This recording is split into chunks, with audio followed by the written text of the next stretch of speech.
we were all we had some kind of little community confidence when we seen each other. Y'all know DJ Premier. I used to move his mother's trash cans back in her driveway because her and her husband moved and they taught at Prairie View at the university. But it's just this. These are just the things I don't really see like that no more. Now all of a sudden, what happens? Two people up in the house, male and female. She's eating hot Cheetos. This nigga smoking weed. He playing the game. She wants his attention. He don't want to give it to her because he almost through. She can't wait. Then when the game is over, his boys call. He finna go. May I stop you Then, there? go ahead. This is my opinion now. Y'all jump in and kick my ass if you got to. Well, Let me no, change the title. I agree with most of what you said, but this whole thing, yes, there's a segment of our community, the little hot Cheetos chick and the guy on the video games and the whatever. These are just examples. I, Don't get caught up. I know, These are just examples. but it's just convo, right? There's a ton of us not doing any of that. And I don't want us to overlook that. Making a great connection with the opposite sex or the opposite gender is not an easy thing for any ethnic group. For any ethnic group. Now I'm going to kind of segue here, if you will allow. Sister Cece, I really wish you would be unapologetic. Go ahead and cook. I Go ahead and can't, just it's go. not Go my bring the space. fire out. Do Nah, name the I'm point. It's your tired. space. You got Twizzle, respect. you already Cook. know. Yeah, Twizzle. open up, man. Let the dragon out. I know, Shit. but I'm not going to be here long. And I think we're doing good, but I really want this to be about you guys. But on this point, I think it's very important to note that our culture is being co opted, culturally appropriated all around the world.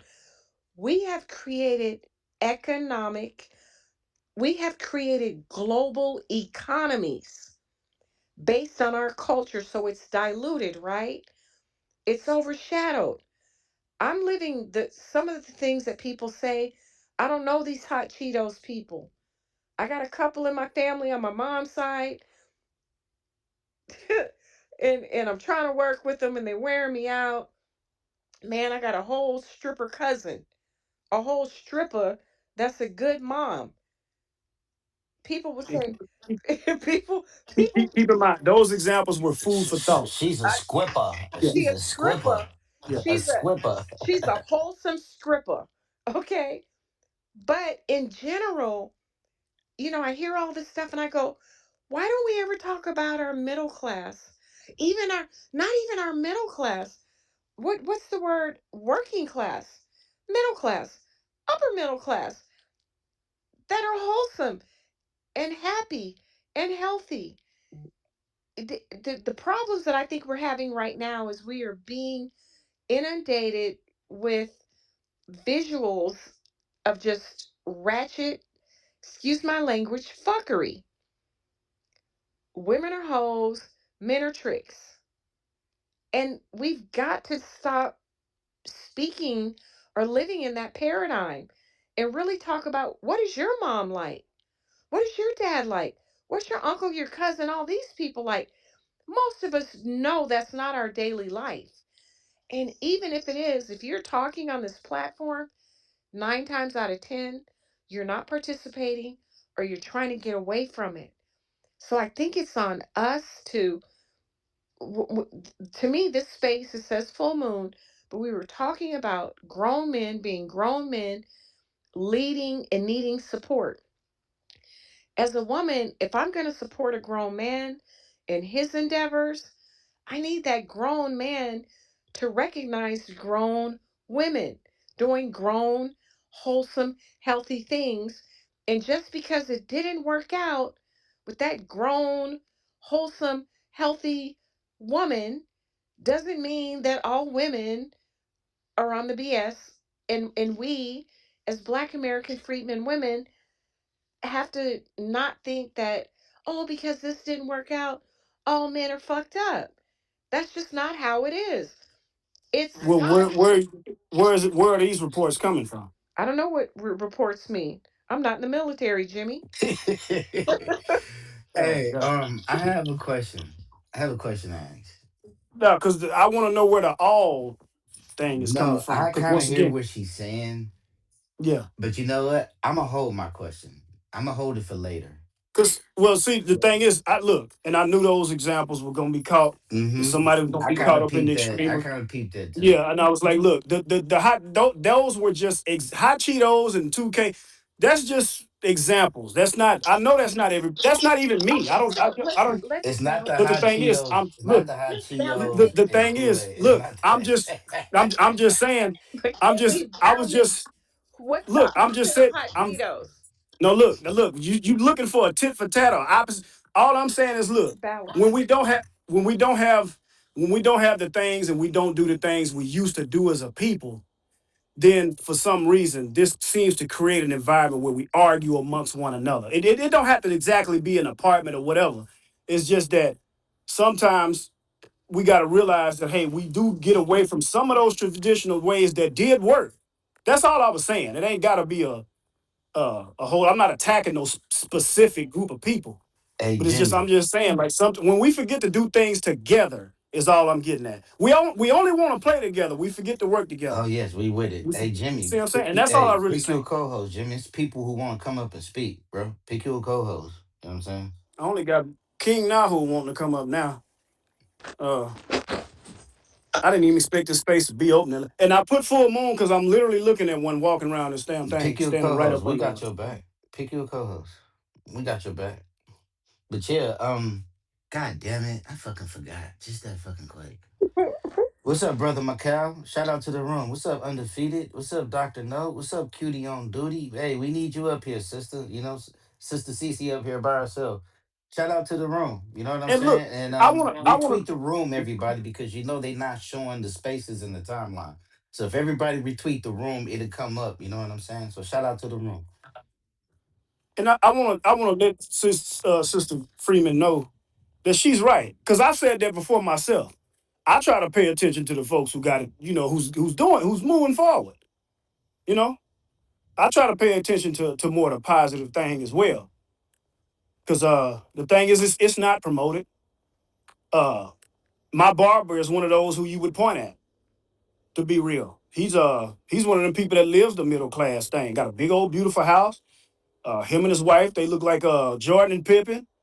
Uh, I mean, he's my barber. He got himself. He made a lot of right decisions that I would agree with. Hey, that's why I keep him as my barber and stay loyal. He might go a little too high on the right sometime, but hey, I keep it honest with him so he can get better and better himself. It's just a trade he picked up after his retirement. Yes, it's a whole lot of positive people we can go out here and look at. It's just that that discipline thing, though, I do think that that needs to be reapplied, especially for the youth coming up. Because discipline does not need Discipline to and be. dedication is the key to success. You know what I'm saying? Yeah, and I don't want people to think discipline means a behind whooping or something like that. No, Sometimes it could just be good training. but Go we, ahead. we went through all the different areas of discipline. But what about the young couple that is in the apartment, that is hustling together, that's not out there being ratchet? They might be married, they might be unmarried, and have children, but they're hyper focused. Like a lot of people, a lot of us, I'm not saying all, I'm not saying an overwhelming amount, are not discussing those people. I'm hearing even us that are supposed to be progressive and leading the movement, leading the conversation. I think we're leaving a lot of people out of this discussion. And it could be from demonizing the ratchet to uplifting the boule, but there's a lot of ooh, I don't want to use this word because that sounds way too boule. Look, twizzle. Man, look here. Look, twizzle. Do Intersectionality. not get mad at Oh me. shit. It don't No, pass but that. I'm not gonna Dude, use that I've word. been beefing with so many people. My space been dropped. I had to redo my passcode 2 times within 1 week. I don't know who's out for me, but yeah, my Oh, name been brought up in they so much shit. man, Man, they've been hacking my social media. But listen, man. there's a lot of us. All I'm trying to say, let me make this super simple. I think we should recalibrate the conversation to where we're really talking about like a broader spectrum of our people. All of us. Like I said, I got a whole ass scripper cousin that got a divorce because her man is trifling. She was the one paying all the bills, cooking all the meals, being a wholesome person, right? We don't hear about that. He was the trifling one. But I also have family that are highly accomplished. Then I have people in between. They just get up, they go to work every day. You got people who party.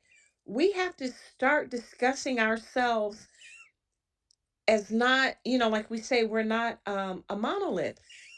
Is that me? No, Yeah, you hear me wheezing? yeah, that sounds like a Yeah. wheeze. I'm like, Yeah, somebody I need to thought you hit was the But breathing. asthma pump. that's not me Somebody need because to hit the I asthma pump. It's like no, they blowing I on the have Yeah. brakes. been Like, having a whee! breathing problem, but I'm like, that is not me. Wait, That sound like you, Wani. That sound like you. it's Connie, but listen. Lonnie. God damn it, That's the I'm about to bird in drop the my back. mic, man, before I get killed. Okay, let me That's get the to the birds in point. the background. And Well, if y'all look, don't look, hear me after look, Wait, tomorrow, quick. y'all let know me what just time it close with is. this. Let me just close with this. Look, Some and I'm gonna ask you a question right after you close, okay, CZ. sometimes so I want to bring it back to the men. This conversation is about men, grown ass men doing grown ass things, hyper focused on getting to their goals, and then looking for support when support is needed because even men deserve support from family, friends, women, lovers, wives, children, whomever, right? It's tough out there, right? But at the end of the day, we have to not demonize okay, I have to get this part right because I know Twizzle's gonna come for Take me. your time. No, take your time. Take a deep breath. And not only that, drink you a Okay, glass okay. of hot water to clear your throat. Well, I have hot tea here, No, but hot listen, water so you can guzzle I that got some. tea. I got some Tito's. Here they go right here. Hey, Oh give God. give brother McCall a mic. I want brother my McCall to come friend, up my here. friend just texted me Yeah, and said I it's look. me wheezing. Everybody who wants to It's come up not is free me to come up. wheezing. I'm telling you, it's not. I could hear myself. It's not. Listen. Okay, but listen. Let her I do clear her think that throat. let me clear my mic. But at the end of the day, when we're trying to uplift men and then we start drifting into, well, it's because, you know, I Jimmy, I'm not trying to pick on you, but the hot Cheetos reference, we have to look at this in our totality. What? Okay, He whatever. opened up the All bag right, for all you. right, all right. Come on, He's opened up the bag for come you. on now. Okay, but what's impacting? Things have changed. This is true. But what is impacting us? Our communities have been broken up. We're not living together in large blocks. Yes, there are large communities that still exist, but they're gradually being broken apart. What what are we being shown on social media? What are we being shown on television? What is our music changed to? Like all of these are factors, and if we're going to be leaders in these conversations, we have to be able to say we still exist. We're still here, and we find community in XYZ way. I'm done. Well, I could see, and I knew that was going to happen. And that's why I was saying, don't get caught up in just those examples. Those are just examples. The reason why those were the examples, because once again, in an apartment, it's not bad or wrong or demonizing to live in an apartment, but you just don't have the things that you would have in the first example I gave, the grass to cut. Now, you'll have a car to wash, but you just don't have that in an apartment. It's an example. Here's what I agree with you on. I think that we're shown things, and that's why they call the television a program, because it kind of programs folks, believe it or not. When you see people not have, see, look, one thing I've seen a lot of people do when Floyd Mayweather was undefeated, he's the one that started that trend. Now people don't learn how to take Wait, their L the trend of what? being undefeated. So it didn't teach people how to bounce back after a loss. And so the thing is, people don't really see the things they used to see, like somebody working for a good amount of time and then cashing in on something big like an investment. We talk about Warren Buffett, but we don't talk about how long he let his money sit. Another thing is you're right. We see young people that are rich as hell, and then the person who goes and gets a job and tries to do it right, he's gonna be looked at as a bum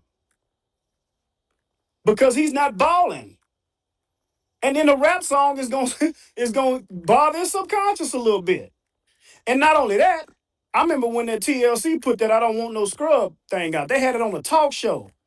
The little girls would go to school telling people like me, I'll be honest, and other kids that they scrubs. I'm not even old enough to get a job. Hey, don't leave out See, Destiny Child with bills. Bills, You know what I'm bills, you saying? see bills. what I'm I was saying? about to say the You know what same I'm thing. So the saying? thing Bills, is, bills. what happens is today is look. Somebody Pitch Black said it in their song. It's all real. Today is the tomorrow that we should have feared yesterday. Because back when they was talking that bull crap, those kids like me are grown now. They may have tried to rush the process instead of taking the journey that they were supposed to learn from. So the thing is, it's a lot that goes into it. But look, don't get hung up on the apartment thing and the Cheetos and all of that, because I be dipping mine in cheese. But look here, It's just a conversation. It's just but a look. conversation. Right. I got you. But my thing is, look, you asked a question at the front. You said, how do we get back to the discipline? You out of line And with I the was Cheetos just and cheese, though, bro. That's a little bit too much out of no, line. look, That's you'll be real. That's real hood. Like, that's real nigga shit. look. I Wait, kind of got who look. was speaking just now? That was King. My man King now. How come I can't see the It This is has it. it has This is everybody as listeners, Sister CC. It yeah. has This like is it even has you as listener. It has you, right. Macau, crazy? undefeated, King. It has a lot of them that listen because that's how you know Yeah. they're fucking with this space. They're fucking with us. Like we're targeted. I told you I had to redo my passcode 2 times this week. You know, they're fucking with us. But go ahead and who was next? Because Macau had his hand No, up hold and on. undefeated had his Right, hand right. up. But real quick, I got it. But real quick, the thing is, those were just examples that I was giving from my own experience. I'm not gonna try to talk about something I don't know. But the thing is, I have seen. Look, let me give you a good example. I've seen a man he wasn't that fortunate, even in his adult life. He had 5 daughters, 1 son. Okay, they all grew up to be beautiful girls, and he's a good dude. He was a Marine. He joined before I did. Even though he's way younger than me. They That's turned for. out good, That's and I for. told one of his daughters. Yeah, that's fortunate. And look, and the thing is, I told one of his daughters, I said, listen, no matter how much money your dad did or didn't have, y'all grew up seeing y'all's daddy. And they turned out to be some good people. You see what I'm saying? They wasn't the most fortunate people. But everybody liked them, everybody respected them, and all of that. They was cool. Their daddy still, considered unk around the neighborhood over there or around the town. But the thing is, yeah, I think that if we're gonna start examining black people and seeing where we're going with this and where we start losing track at, uh, I think that we're gonna start getting into some external causes.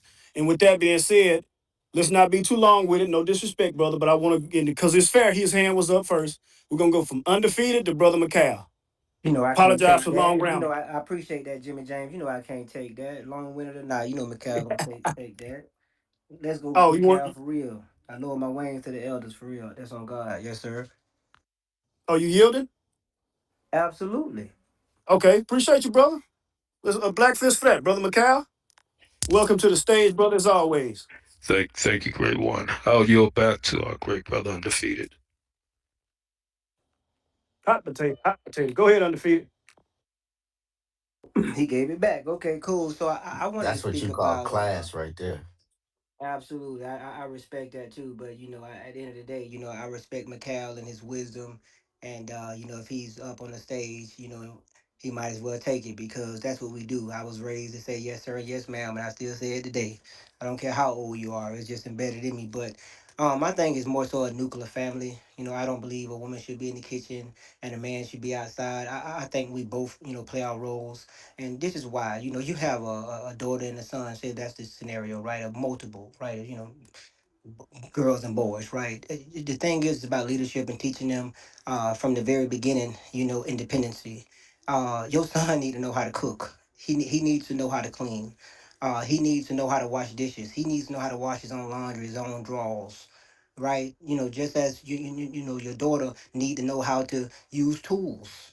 They don't have to be just guns. I'm talking about tools. We get out there and we cut do the lawn.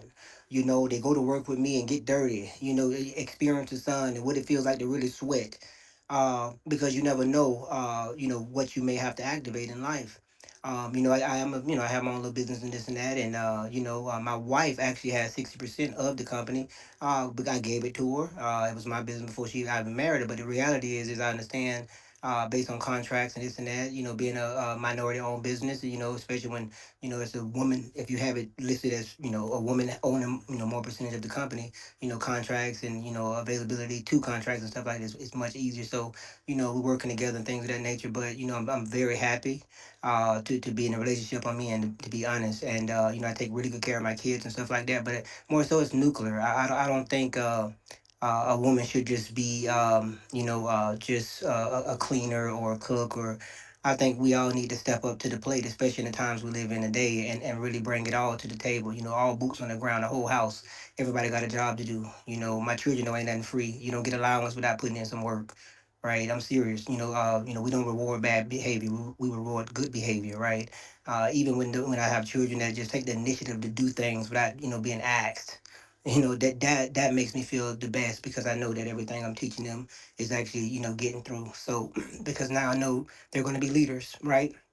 We're building, generational wealth, right? And I'm somebody that I didn't graduate, right? But if anybody want my TikTok, you can go to my TikTok, right? And I'll send it to you in the inbox, and you'll see when I say I'm the only company, that actually Black American owned company that go into the international airport in my area. You'll see I actually do that dealing with private jets. You'll see the type of homes, mansions that I actually I take care of. You'll see the crew that I have. You'll see my number, my number, my 813. I'm from Tampa now, and if you want to dox or whatever you can. But the reality is you'll see it pulls up me, right? That's a fact, right? So it's my stuff, that I created from passion, desire, and drive.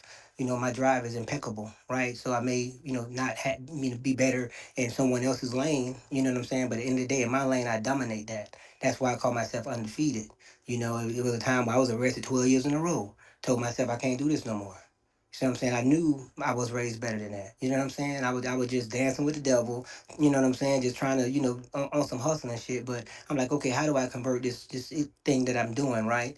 Legitimize it. How do I do that, right? And so I have a full scale, upscale cleaning service in all areas, and you'll see that. You'll see what we do. I promise.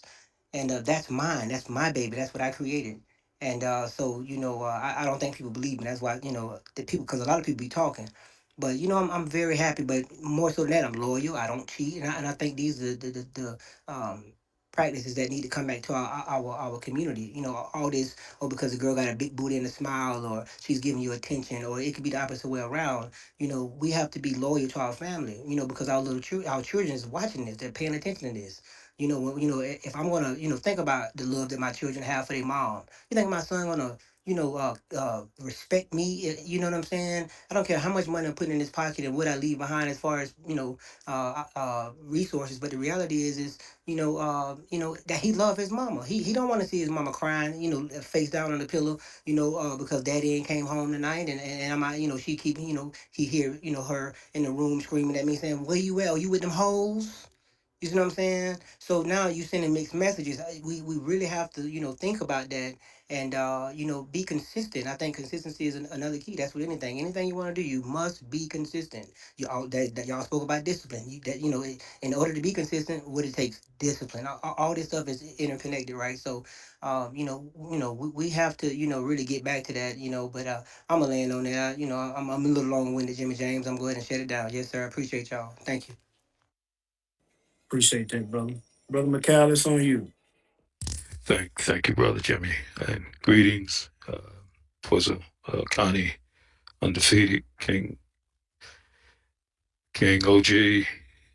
No, um, let's see, a smoke, a rook, family. Okay, manhood.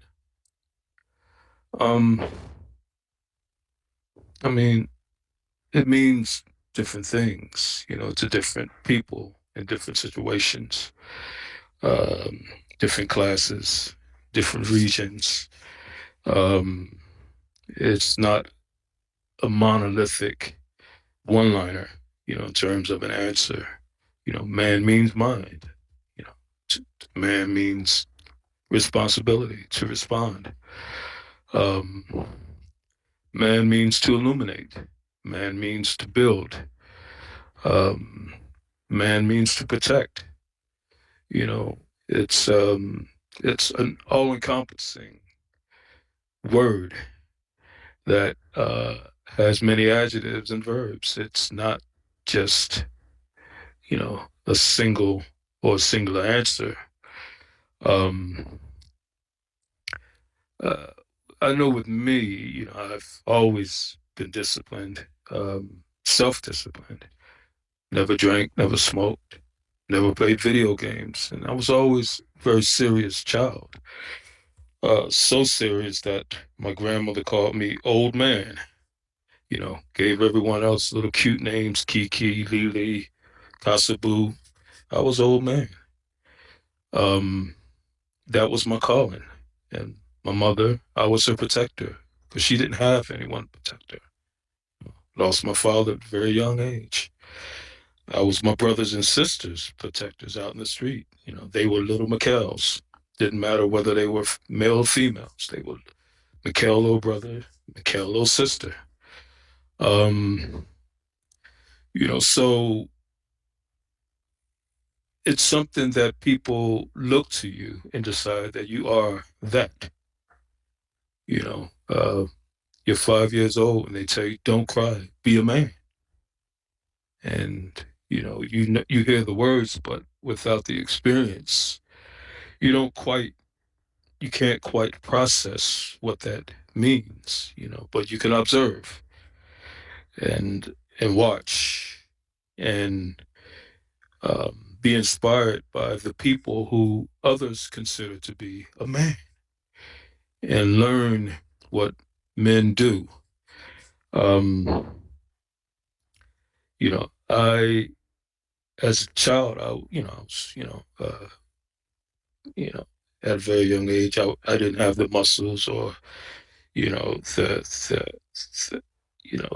the stature to intimidate or make someone think about whether they should put hands on me or, try me. And this is Philadelphia. But I respected those who didn't get tried, that everyone respected, and everyone knew they were good with their hands.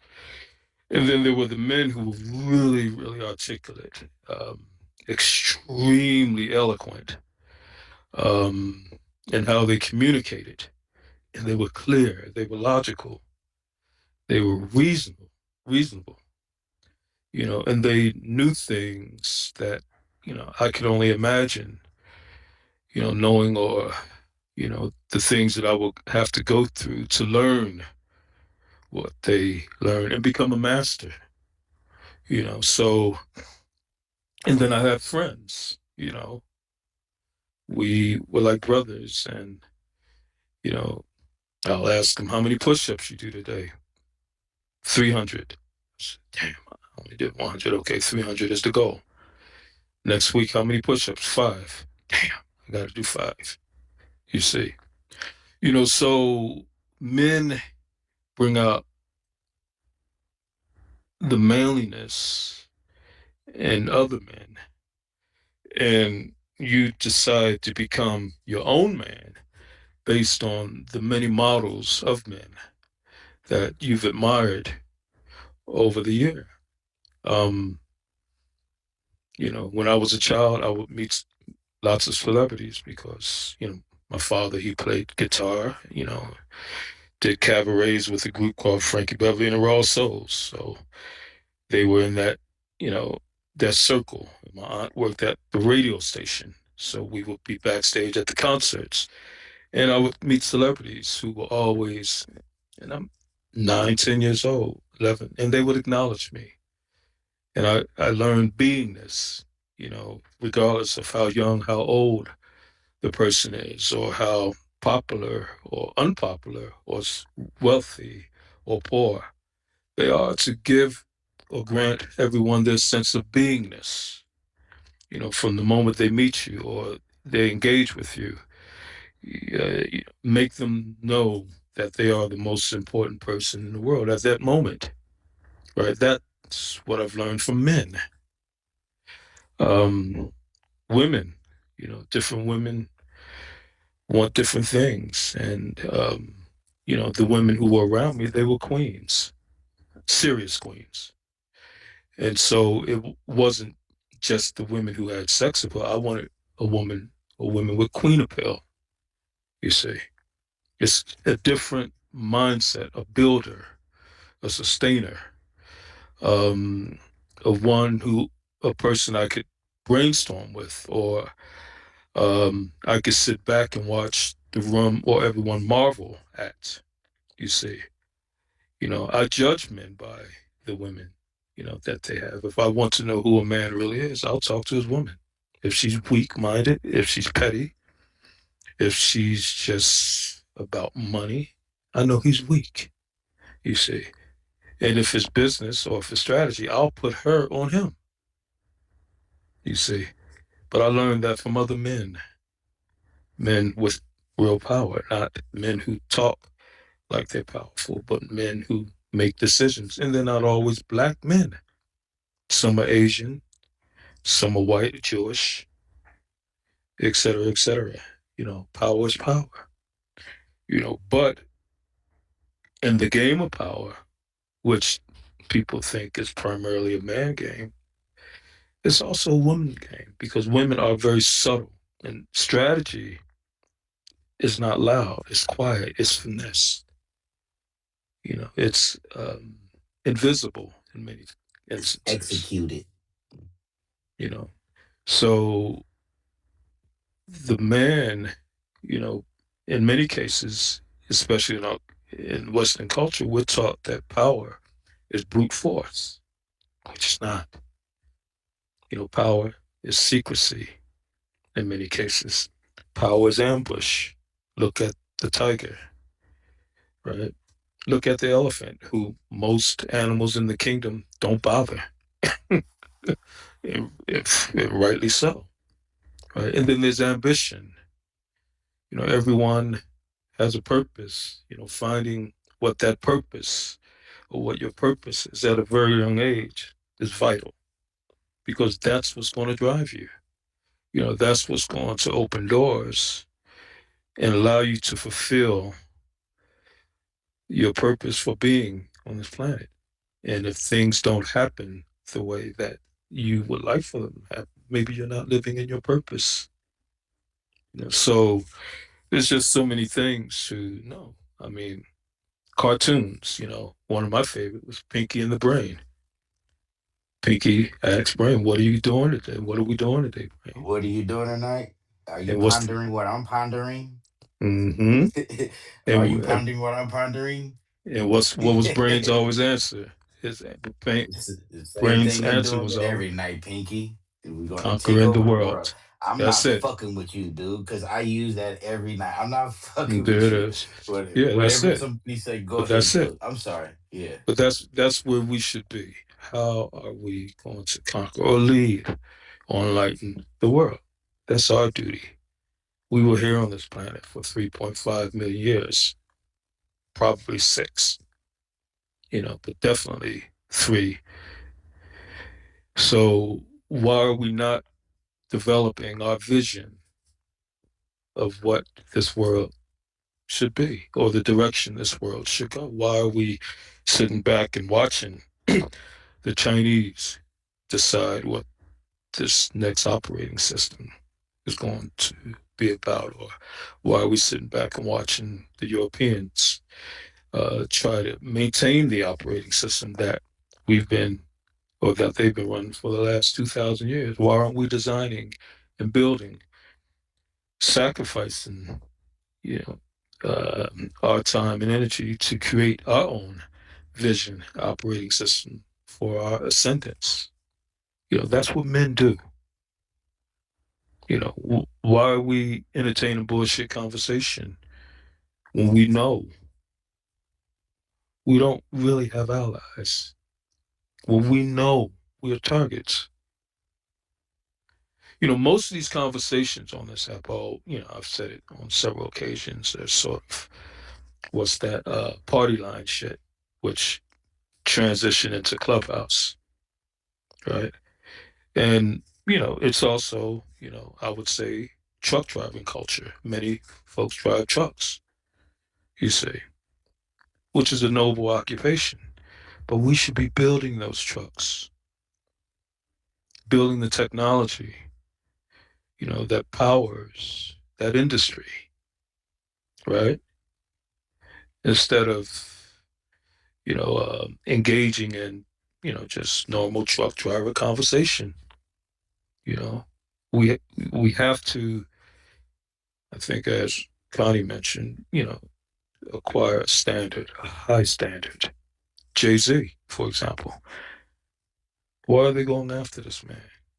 For many reasons, but he does represent a high standard, him and his wife. I know Jay, Beyonce, Matthew knows Tina. I know them, and their standards are very high, extremely high. I mean, Jay and his partner, Jay Brown, has hired my cousin, who's like my nephew, twice, and wanted to sign my nephew, who's in the NFL, you know, top wide receiver. That's man shit. We have to build. We can't rely on a rock nation. We have to become our own version of autonomy, of sovereign power. What are we doing? Where are we going? And I ain't no old nigga. But like I said to my grandmother, I was old man. So this has been on my mind since I was a child. We have to run, manage, sustain things. This is our planet. We have to put everyone on notice. And we have to lead with wisdom, backed with power. But wisdom and enlightenment is what we should be known for. And that's what our music was known for. When you heard of Earth, Wind, and Fire, or Stevie Wonder, or Michael Jackson, or Prince, Sign of the Times, enlightenment. We let them change our frequency. That's what men do to boys. Corrupt men. You're nothing. Get out there and promote drug dealer culture, gang banging culture. Say nigga this, nigga that, nigga this, nigga that, nigga this. No, naga this, naga that, king this, oracle that, right? What's It, Naga? that's the root of the word so-called Negro that the Portuguese founded. That came from, of course, the Naga expansion, global.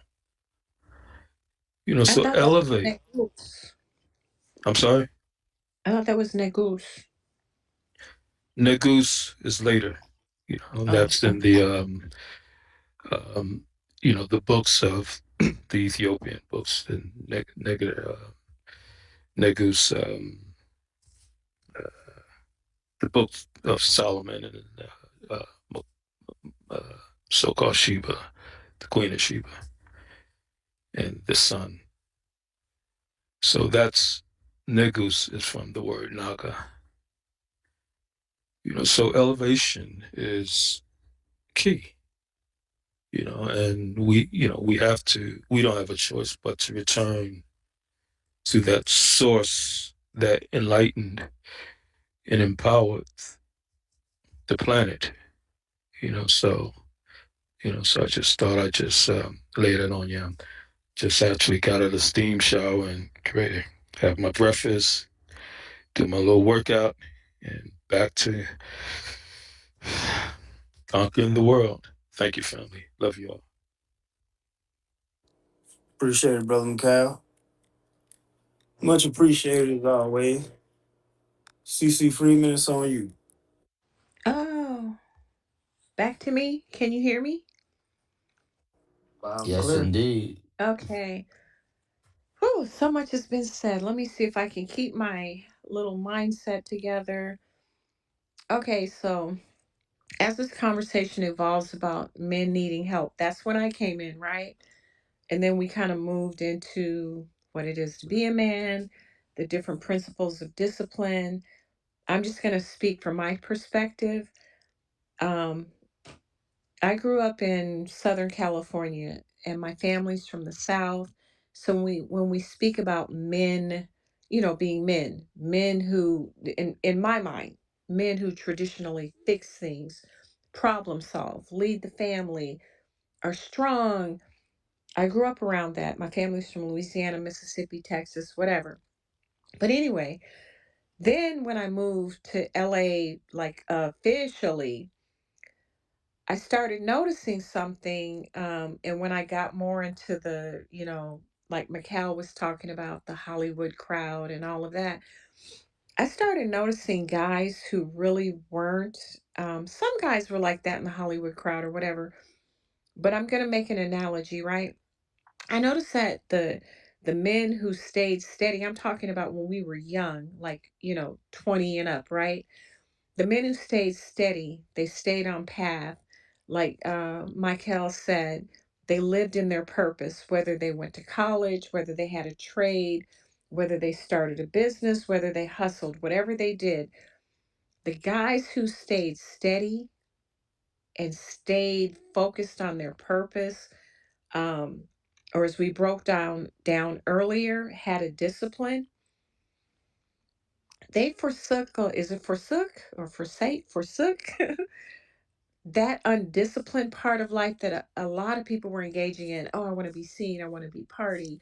I want to have the flashy life. I want to have all the women and blah, blah, blah, right? They slowly built over time. And I think it was Twizzle or Michael said, and Jimmy, a lot of people may have tried to make those young men feel like they were weird or nerdy or boring, or they weren't desirable or whatever, because they weren't out there doing, extra or doing the most. They just stayed the path, right? So I'm going to give you another analogy from me living in LA. Um, when you look at actors, so let's take a Denzel Washington. God, I'm trying to think of who's a character actor that we all know. This isn't a good example, but work with me.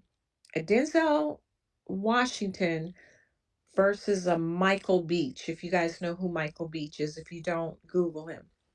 But when you have like an A-list actor and he rises to the top, he skyrockets, he's living the life.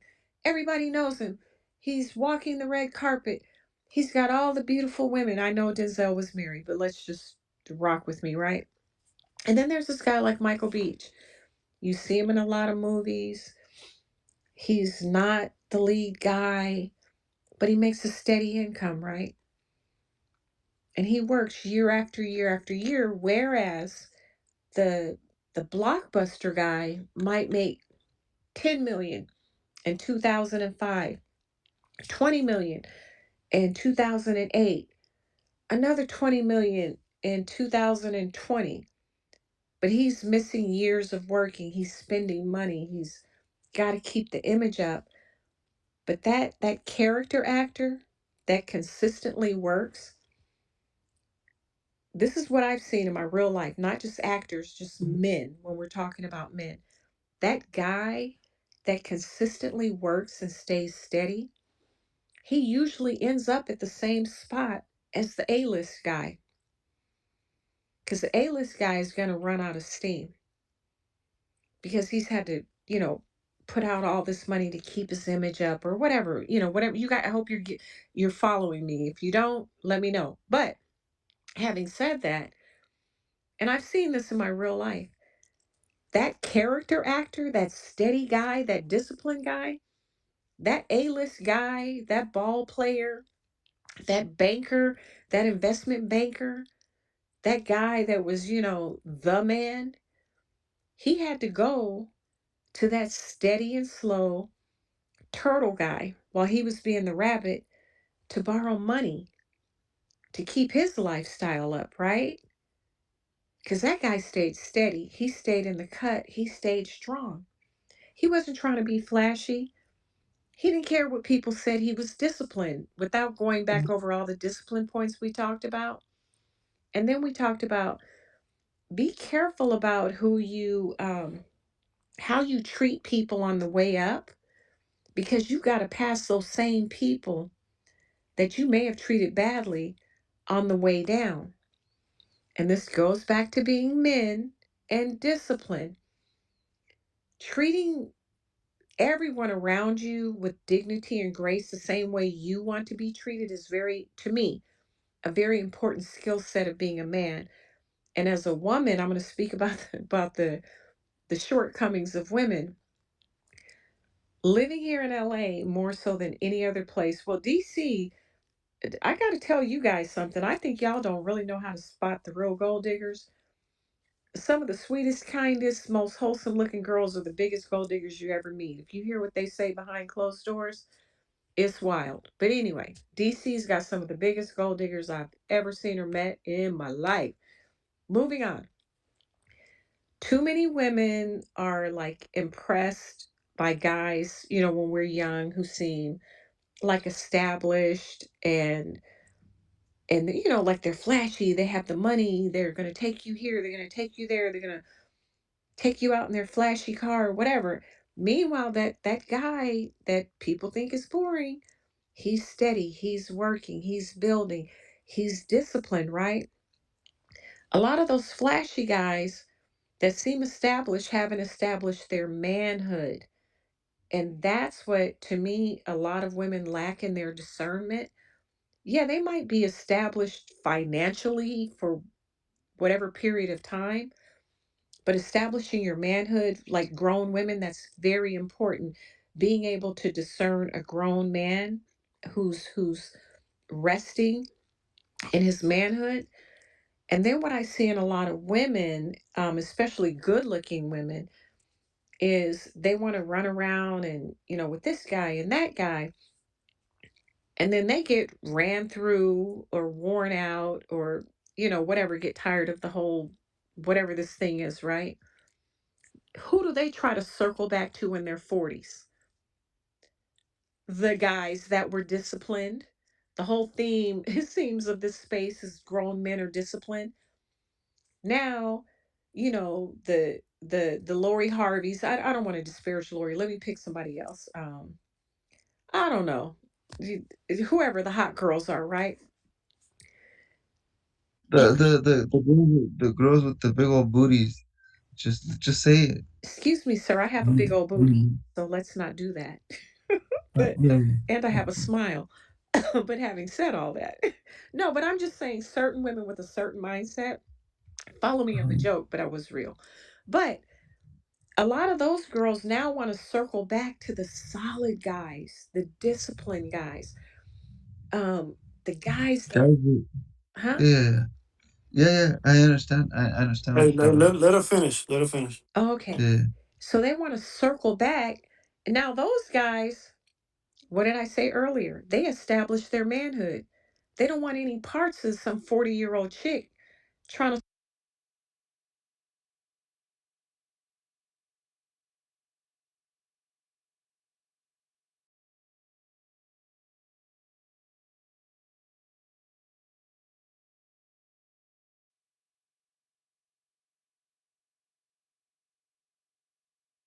In the end, I'm just saying, to me, from when we started this conversation, I guess an hour ago, the best men I've ever met are disciplined men.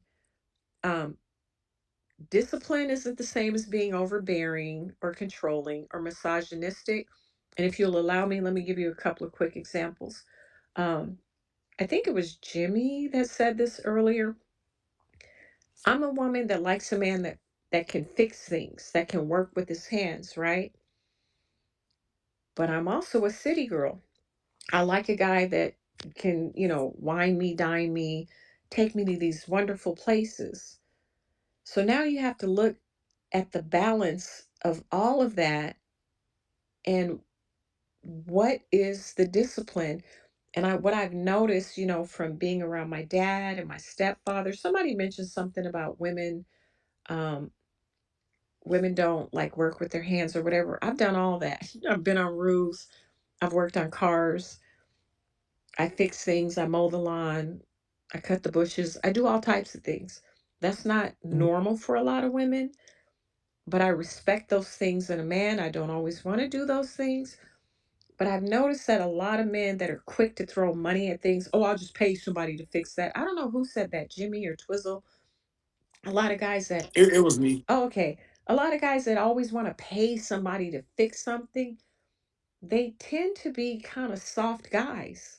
And I'm just being honest. You ever heard a guy say, I don't do that. I pay people to do that. I'm a grown woman. That's not always cute to me. Yeah, it's cool if you can afford it. No, it is annoying. Somebody that can't do Were you anything. done, CC? I'm about to close. So at the end of the day, I think a grown man is a renaissance man. And that's a guy that's well rounded, a guy that has discipline, a guy that does know when it's time to have fun, a guy that is financially stable. It doesn't always mean, you're just rolling in dough. But I think a grown man is just a guy that has a vision and can, you know, build and maintain that vision. So I close with that. No, no, it's absolutely that's beautiful. The way you said it, it's right. Somebody that can absolutely. And what's your name, brother? Twitty. Twitty, and where you from, sir? I'm from California, the communist state. All right. Communist state? Oh wow. I All right. am it's very communist here. All right. Well, let me ask you something, Mr. Twitty. If I walked in your house, right, do I get to just go straight to the refrigerator and get a sandwich and just grab your remote and sit on your couch, or do I have to come in and speak and No, greet, you would tell everybody who I am? And I mean, which one would you? Which one do I get to do in your house? never be allowed. Never be allowed. All right. So when you come in here and you just skip all of that and you just jump straight to interrupting the young lady as she's speaking, I oh, mean, should we allow that mm, if you don't allow it in your house? well, I apologize then. You're right. You're right. I apologize. Right, right. There you go. Because I'm not a mean guy. Yeah, I I can be apologize. very, very, very, very firm, but I'm not a mean guy. Try to be respectful and you know. I'm Yeah, working on saying less curse words as I speak. But it'd be cool if you spoke when you came in. Let everybody know who you are. How you doing? How are they doing? how's it? I'm from the South. We have Southern hospitality. This is what happens when you're not from a communist state. Just something we do down here. You know. Alright, I get you. You got me. You got me. You got me. Right. Fine. Yeah. Yeah. Yeah. If you want me to stay quiet, I'll stay quiet then. I guess. No, it's just that when you come in, at least speak, raise your hand, things like that. You know what I'm saying? Yeah, but Don't ex- there's no. I think Twitter stopped this whole hand raising thing. Uh, you can raise your hand. Bro. Look, she just did it. See that? no, no, it's not. It's not on my side. All right. Well, cool. Well, look, we know you're tweeted from Are you California. in the United States Yeah. or is he in California, Egypt? Oh. Man, Yeah, he an immigrant, bro. I'm a I'm in We California. Yeah, but Twitty, I don't. Twitty, where are you from? I'm in I California. know, but where are you from? Where are your parents from? The Are you Caribbean? okay, Tweety. Look. I'm asked for real. I ask people where they're from because I've traveled the earth before. Okay. I like to see where people from because I've probably been where you're from. I'm FBA, but I'm not gonna get on you like that unless you get Oh, out of line. I'm So really being look. conversational at this point. Right. And I'm letting them know that you're doing the same. So Okay, the thing is, brother, but it's Jimmy, cool just to. allow me this quick moment, if you don't mind. Yeah, go ahead. Go ahead. Go ahead. Twitty, where are you from? Are you Caribbean? No, no. I'm not Caribbean. Are you African? No, Are no. you Afro Latino? I'm You Black American? Freedman? Are FBA? you? He sounds more Middle Eastern, maybe, I'm getting there. maybe I'm an going Arab. through. I'm just trying to be graceful. Like, can you just tell us what your ethnic background is? Well, I'm from uh I'm from if you guys know you guys aren't gonna understand. Come Not on. gonna understand it, but Why All can't right. we? All right, so, CC. so, Since he can't so, answer the question, brother, Okay. he's holding the space up, brother. I'm just now. I gotta be firm. no, no, yeah, yeah. I'm gonna answer I'm the gonna have to question. get you out of here if you can't just tell us that, brother. No, Because no, because any no, conversation we have lets us know you're gonna be hiding Twitty, stuff and not being Twitty, honest. Twitty, are you high? no, Okay, what's going on no, with you? That no. sounds like, "Hey, Craig, are you high?" I hate you guys. I'm leaving. I'm I'm storming out of the no, don't space. go. No, don't go. I like her. She's cool. Where are you from, bro? Damn. Yeah, I'm from What's your country of uh origin? Stop it. Just go.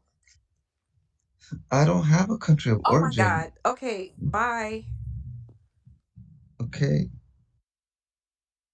All right, that's enough of that. And who is this? Charles Mert. He was requesting to come up here. Uh, I know it's a full moon outside, but we don't need the freaks to come out at night. Miss Scorpio, if you're raising your hand because you want to come up, I'm not seeing you in the request queue. Mr. Zulu, I have oh a God. question because he threw Go us ahead. off. Did it make sense what I said? You made a whole lot of sense, Miss CC. Okay. All right. Yeah. You made a whole lot. Now let me is that you in your picture? Yes, sir. Okay, now she's honest enough to put herself in the picture. At least we can do is say where we're from in here. Okay, everybody? At least we can be honest about these things. Charlie's, what's going on? How you guys doing? I just wanted to tell you that that guy's a dirty East African. Yeah, I picked up some of that you're putting down. I ain't gonna lie. This, That's a hell of a picture. I mean, oh, go And the ahead, dead Ty. homies. but here's my whole thing. I'm Paru. Even on Pyru. Oh, God. Even when we're trying to be gracious, even during this whole moment of delineation, disaggregation, and hostility, um, I'm delineating from FBAs. They're that, criminals. okay, that's cool. But even during, Okay, well, go on, get out of here. Y'all well, get out of here with all that. even during this period of time, Yeah, get notice that dirty African out of here. notice that they're not evolving, they're not growing. So, real quick, if you just allow me to say this, they still haven't gotten to the point where they'll say, you know what, we came in as guests and we acted badly. We've traveled all over the world. I'm talking about these Caribbean and Africans, right? And we've traveled to all these white countries where they're getting jumped by white boys. You know, we could travel the world. Me as a black American woman, I will brawl out. You're not running up on me in any country. I'm going down with the fight. That's just the black American freedom spirit. They've got their men traveling to white countries, Poland, Ukraine, Sweden, Germany, getting jacked up. Ireland, just getting jacked up, right? But then they come here and, talk badly about us. I see them online. They're white. When white people were dogging out, I forgot that Nigerian chick that was playing Juliet and Romeo and Juliet. They were nowhere in the comments going at them white people hard like they go for us. They were calling her a monkey, ugly, gorilla, all types of stuff. I saw one African in there defending her. And we're still, even in this moment, me and Jimmy try to say, hey, where are you from? Hey, what's up? It's just a late night space. Just come in, introduce yourself, learn how to like roll with us. They've never, Yeah. yeah, but they never have once said at this point, we've acted badly. We came into your country with our racial slurs. We've really been some nasty people to black Americans. And they just won't do it. And it's just really sick and sad at this point. And then there's like people like us who are like, hey, where you from? Where you from? Oh, you won't understand. Excuse my language. Who the fuck you talking to? Yep. Yeah, but we're first worlders. What you mean we won't understand? We don't even have to travel. We read. What you mean I won't understand what country you're from? Like, I'm not going to be mean. I'm going to stop here because I'll start going in. But You no, but you good. Was the thing is they come in your house with that, that's what I'm talking about. This is your and you know what I'm house. saying? And it's like, man, look, hey, and I just think that and the thing is, half of that is not to see they so used to the uh the Tariq asking them where they from type thing, and yes, we're gonna have the same reasoning as him, but at the same time, it's like if I ask you where you're from and you can't even be honest about that, then I'm not gonna trust anything you converse about because you can't even be honest about where you're from. So if you're gonna hide that, I don't want to hear nothing else because you know this is not gonna be But genuine. Jimmy, this is how much they don't And know our culture. I grew up my whole life. I live in LA and I meet people and their vibe, like sometimes I'll be talking to somebody and I'll be like, where are you from? And they'll be like, Chicago. I'm like, I knew it. I knew it. I knew you weren't from here. And they're like, yeah, my people from Chicago. We have a whole conversation. We bond, right? Then there's people that I meet and I'm like, you're from Louisiana, right? And they're like, how'd you know? And I'm like, my people from Louisiana have a whole conversation, right? We're always asking people, this is not new for us. Where are you from? Where are your people from? Nah. And then we go, I knew it, right? Haven't we always done that? oh yeah, and it's not even to check people. It's just people just want to enjoy where you're from. Tell us about where you're from, that kind of thing. Converse and chop it up with you. It's but They these don't get it. They're just so far behind. And yeah. they can't just come in and learn how to bond. He could have just said, hey, wherever the freak he was from, he sounded East African, maybe. I don't It know. was it But was either just, Middle East or East African. Yeah, you got it. yeah, something. But just saying, oh, I'm from such and such. But, I stumbled in here. The conversation was cool. Do you guys mind if I hang out? Right. Like, we would have been cool. But they And, ruined everything. and speaking of that, speaking of where you from, if you don't mind me asking, not your date, not the date or year you were born, but when's your birthday, month, and day? You seem to have a good vibe. I don't want nothing Well, from you see, now. a lot of people know me in here, so I'm a Capricorn, born in '61. Okay, Capricorn. All right. I don't want to give out my exact birthday because there's some haters on this Yeah, app. yeah, yeah. Do your thing. I asked that. I'm a fire sign myself. I'm a November What's your 26th sign? Sagittarius. The most What huh? I'm sorry. did you say the date or you said what the year? Yeah, November 26th. Yeah, I don't hide. Oh, okay, I Remember- get along really well with people born like after November the 5th. Oh yeah. Yeah. You know what I'm saying? Yeah. But Sagittarius and Capricorn make good friends. My older cousin Capricorn. Uh, what you call it? I like Capricorns. They're fighters, good fighters, stand up people. Man, Capricorns, one thing about us You know men what I'm and saying? women, December Capricorns particularly, are very, when we were talking about discipline, very steadfast people. Like anybody Oh listening yeah. in the space, if you ever want a writer, business, friend, lover, whatever, if you treat a Capricorn right, a Capricorn will ride with you until the wheels Hmm. fall off. But if you do a Capricorn a slight, we never forget, and we will let your wheels fall off. Oh yeah. And proof of the Capricorn being a fighter. I tell people this all the time. It blows their mind sometimes. But you got Joe Frazier, got Muhammad Ali, George Foreman, Pernell Whitaker, Roy Jones Jr., Oscar De La Hoya. You got who else? You got all of these men are fighters as professionals, literally, and they all Capricorns. And I tell people they really are fighters, man. And it just goes to show that people don't understand the zodiacs really, so they try to. Oh, I don't believe that stuff. Well, I tell the planets is up there. You believe them in science class, but when you don't know things, see, people don't know this. When Mercury goes into retro, I see you, Sister Empress. Welcome to the stage. Much Detroit and Texas love, California, everything.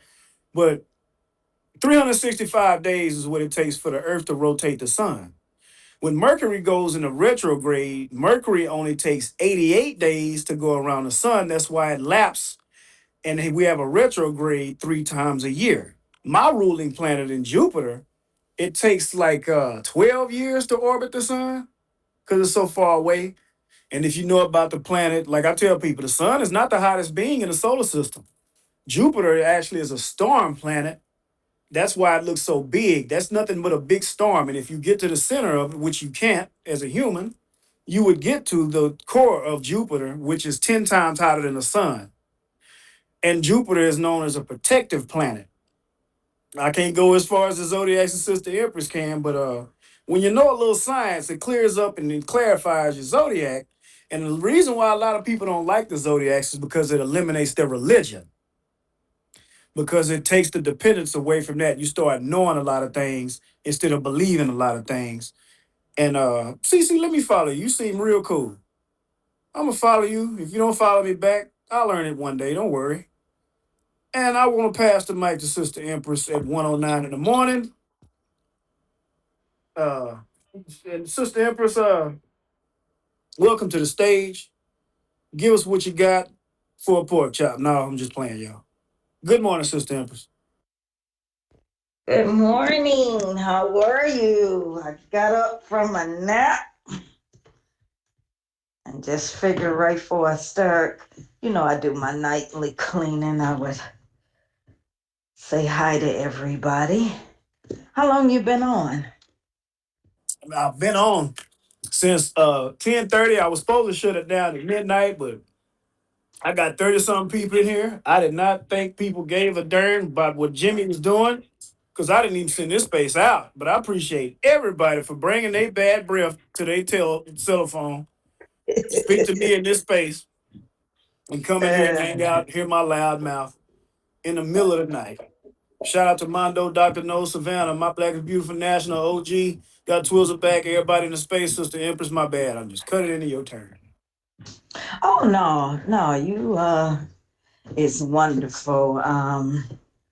I probably was asleep about that time, so I'm sorry that I may have missed you a few hours, but I'm glad, as always, just to, you know, be able to hear you because I love your wonderful thoughts and views.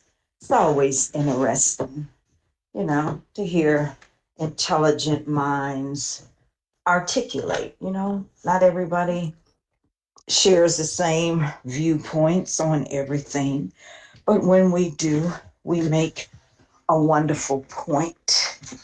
This is a year on demonstration and faith.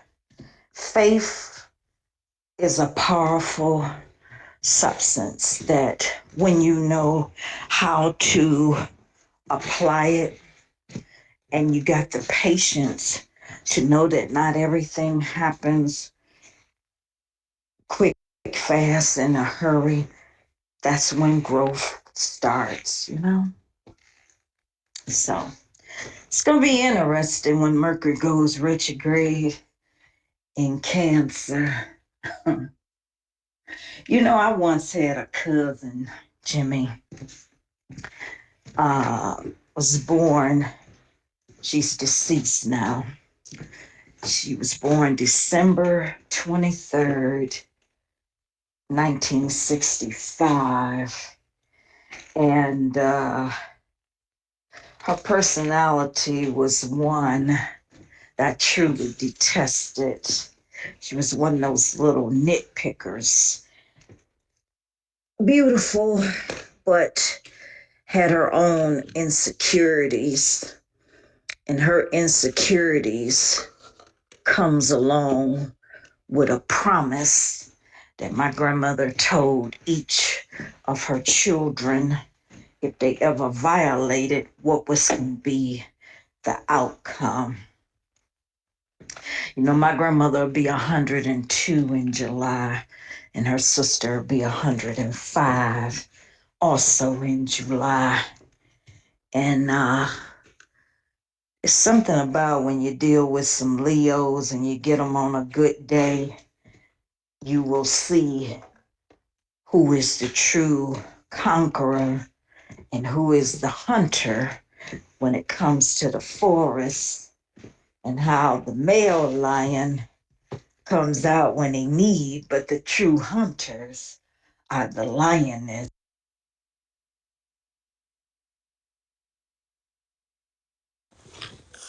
And she What cut out. happened? Yeah, and you cut out, Sister Empress. See, I can't see who's the speaker.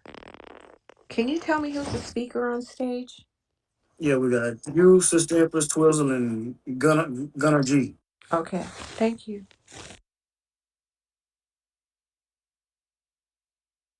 Is she still? She And may. Sister Empress. She may have to come back in. Maybe she's. You know how when your phone cuts off, but it still shows your. Yeah, and Twitter's been it's been twitting.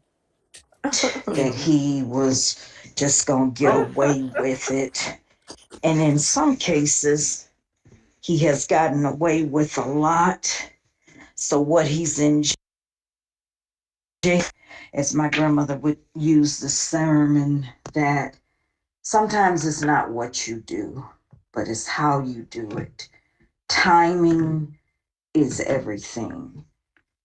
And you ought to not take somebody's money, take their royalties, and get mad because they want what is rightfully due to them. And rather than to pay them, you want them, to be no longer in the land of living. Some of these human beings on planet Earth in general, they love to play God, but they're not prepared for the consequences of doing so. And so we're getting ready to go in a time and season when you have to do is just let go and let God handle it. Um, my grandmother always taught me this phrase, and I know you've heard it. Most people in your um, chat has heard it. He may not come when you want him, but he will be on time. And so I'm just looking forward to just sitting back and just watching how things happen. You know what I'm saying? You have to sit back and just watch how it happened. And I want to focus our energy, Brother Jimmy, on Brother Camelo, because I feel like they may try to sabotage him, but it's something in my spirit that I see when it comes out. A lot of people gonna be pissed. See, one thing people don't like, and I've noticed this, people hate when you can present facts over suspicion, when you can show concrete evidence, because people don't like when, no matter what their skin tone is, when they're proven to be a liar, they have to pull strings to keep a lie going. But a poor man, poor woman ain't got nothing but what they can legally prove in any court of law. And if you notice today, in terms of 2026, going back 2022 and 25, 24, Black folks have been coming into money through their heartache, being brutalized because it's been caught on audio and video. And that stops the lies that, oh, this was never said. Oh, that was never did. And this is something your standard white supremacist does not like. Because, in my grandmother's time, it could be hundreds to witness the brutal lynchings, the mutilations, the setting of fire of, their homes, their businesses. And nobody ever took the word of a black man, black woman, let alone a Hispanic man, Hispanic woman at that time. But now that you can prove things by way of video and audio of your everyday experiences, and you can post them online and get with groups, like X and TikTok and Instagram, and start posting stuff that cannot be controlled, the power just feels different. Do you feel what I'm saying, Brother Jimmy?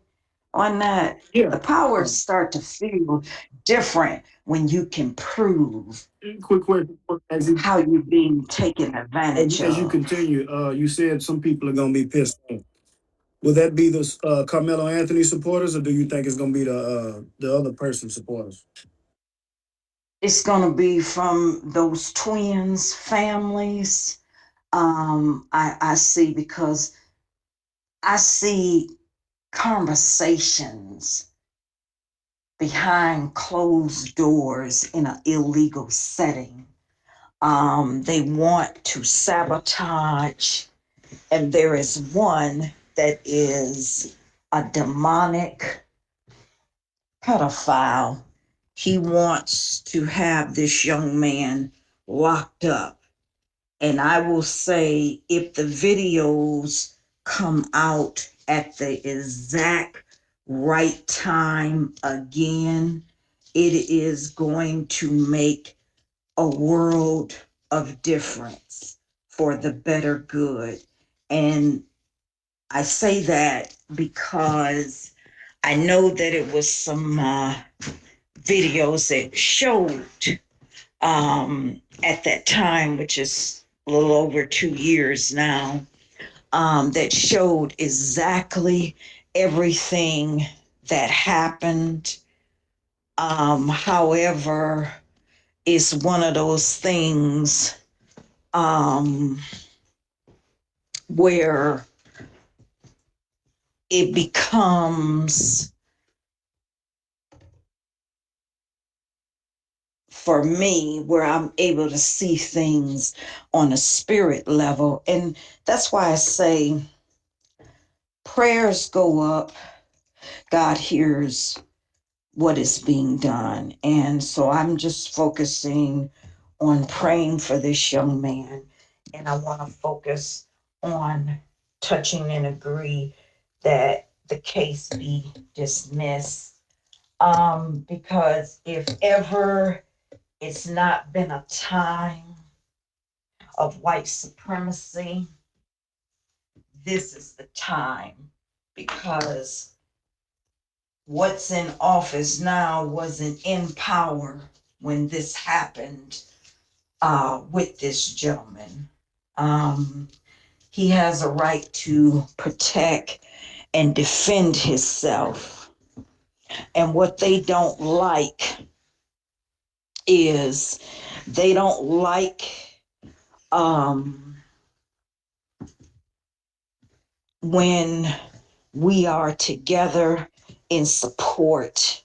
I've seen so many people judge this young man, saying that he deserves to be locked away from life, and making him and his parents have to leave their home. So, and as we were discussing, if you remember, Brother Jimmy, um, Brother Robbie's space, he may definitely and should be looking to move. They already were pissed that he graduated high school.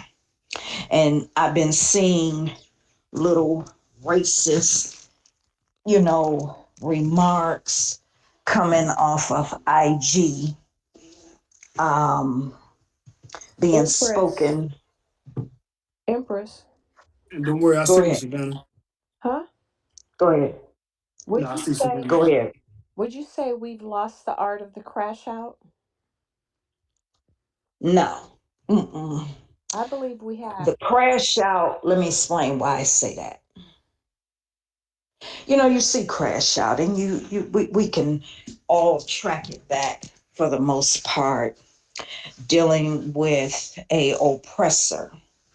We know how they crash out, so it's nothing new. However, see, when there is certain elements that's in power, lets it be whether it's a control crash out or if it is okay, you free to go. It's kind of like when you take a dog out and he has to have a muzzle on because he's the type that will snap and bite anyone. So hold on. And Hold then on. What's a controlled crash out versus an undisciplined crash out? you didn't let me finish. I was gonna No, do that. the listeners. Let me say this, brother Jimmy. I want you to hear me. You know how I communicate, and one thing I don't do, I don't never let anybody control how I talk and how I speak, because some things I speak is metaphysical, metaphoric, but it will always come back to spiritual. Now, maybe because having family members that have practiced law, I'm cautious at how I word things, and I don't never let nobody tell me how to word anything because I'm quick to pop off real quickly. And the older you get, you have to learn how to control what you say so it's not misinterpreted. Jimmy, there's Yeah. crash outs that is coming, and the crash outs that I see is going to be violent and bloody. But the justified crash outs is to watch the very one that have the most mouth. When you watch them and their family get ancestral justice. And this is what I see and I look forward to. By that I mean what was said about this young man from these twins' families was diabolical. Not just, that they're angry, obviously, a son injured for being a bully, but what they wanted to do to this gentleman is similar to what happened to Emmett Till, but they wanted to do it even more so. You're going to see a time and you're going to hear it, and I see it coming more to path going into Rooster guaranteed before Tiger season come back. Many of that family bloodline is going to come up with mysterious ailments that's going to take the most dangerous ones out where they get to burn in hell. And I see it being a cold season that by the time it's announced in some states, it'll still be cold, but just getting ready to break into spring. So the crash out, some of them want to do worse than a January 6th. So the way it, since they can't do it on that level in this particular case, they gonna go behind doors. They will pay money, but they money outdo God. No man, no woman, no matter what your sign is, you're not gonna whoop God. Know that. When he say your time is up, your time is up. Each man and woman has a time of good, bad, or indifferent. But your choices in life can either open doors for you, close doors for you, or cause you to no longer be in the land of living. This is a time to come out of ego, with it being in the year of the fire horse, which is Gemini. And so, Brother Jimmy, with you being sun sign, as you say, uh, Sagittarius, you'll feel the opposite because the opposite of Gemini is Sagittarius. You'll feel your energy That's, being uplifted. and look, not to cut you out, Sister Evans, but I got two hands up Go ahead. that want to speak.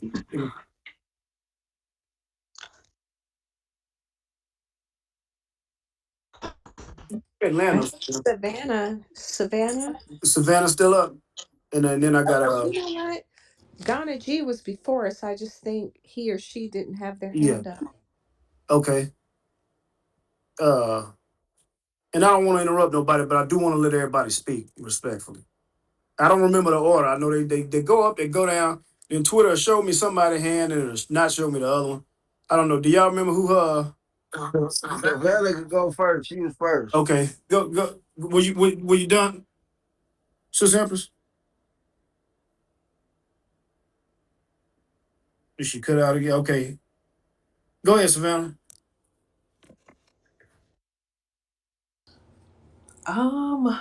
Okay. I honestly forgot what I was gonna say. I just kind of was listening, getting ready for bed. But if Miss Empress want to finish, I don't mind. If someone else want to go. Oh, I'll let everybody have their chance to ask some questions. You know, I'm just giving positive energy for a young man that Oh, okay. my I remember mind is. now. Okay, I remember now. The Carmelo thing. So, sister, I agree with you. Um, we know time and time again that if the video would have showed him, and if it was incriminating, there would have definitely been a slip. There would have definitely been an Instagram or Snapchat video that went viral, leaked, right? And not only that, um, it they Sister released Empress, is him. the mic open? I think somebody's giving feedback.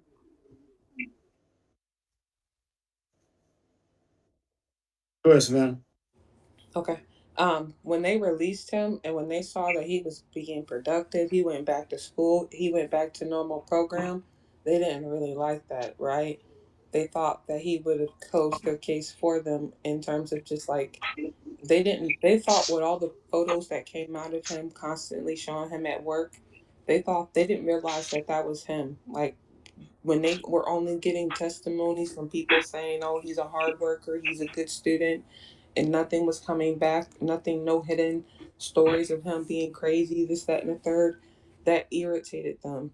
So for them, it was like, well, let's release him. Let's see what he'll do. He finished high school. He's gone on to other things. Like he's not conforming to the narrative that they tried to paint him out to be.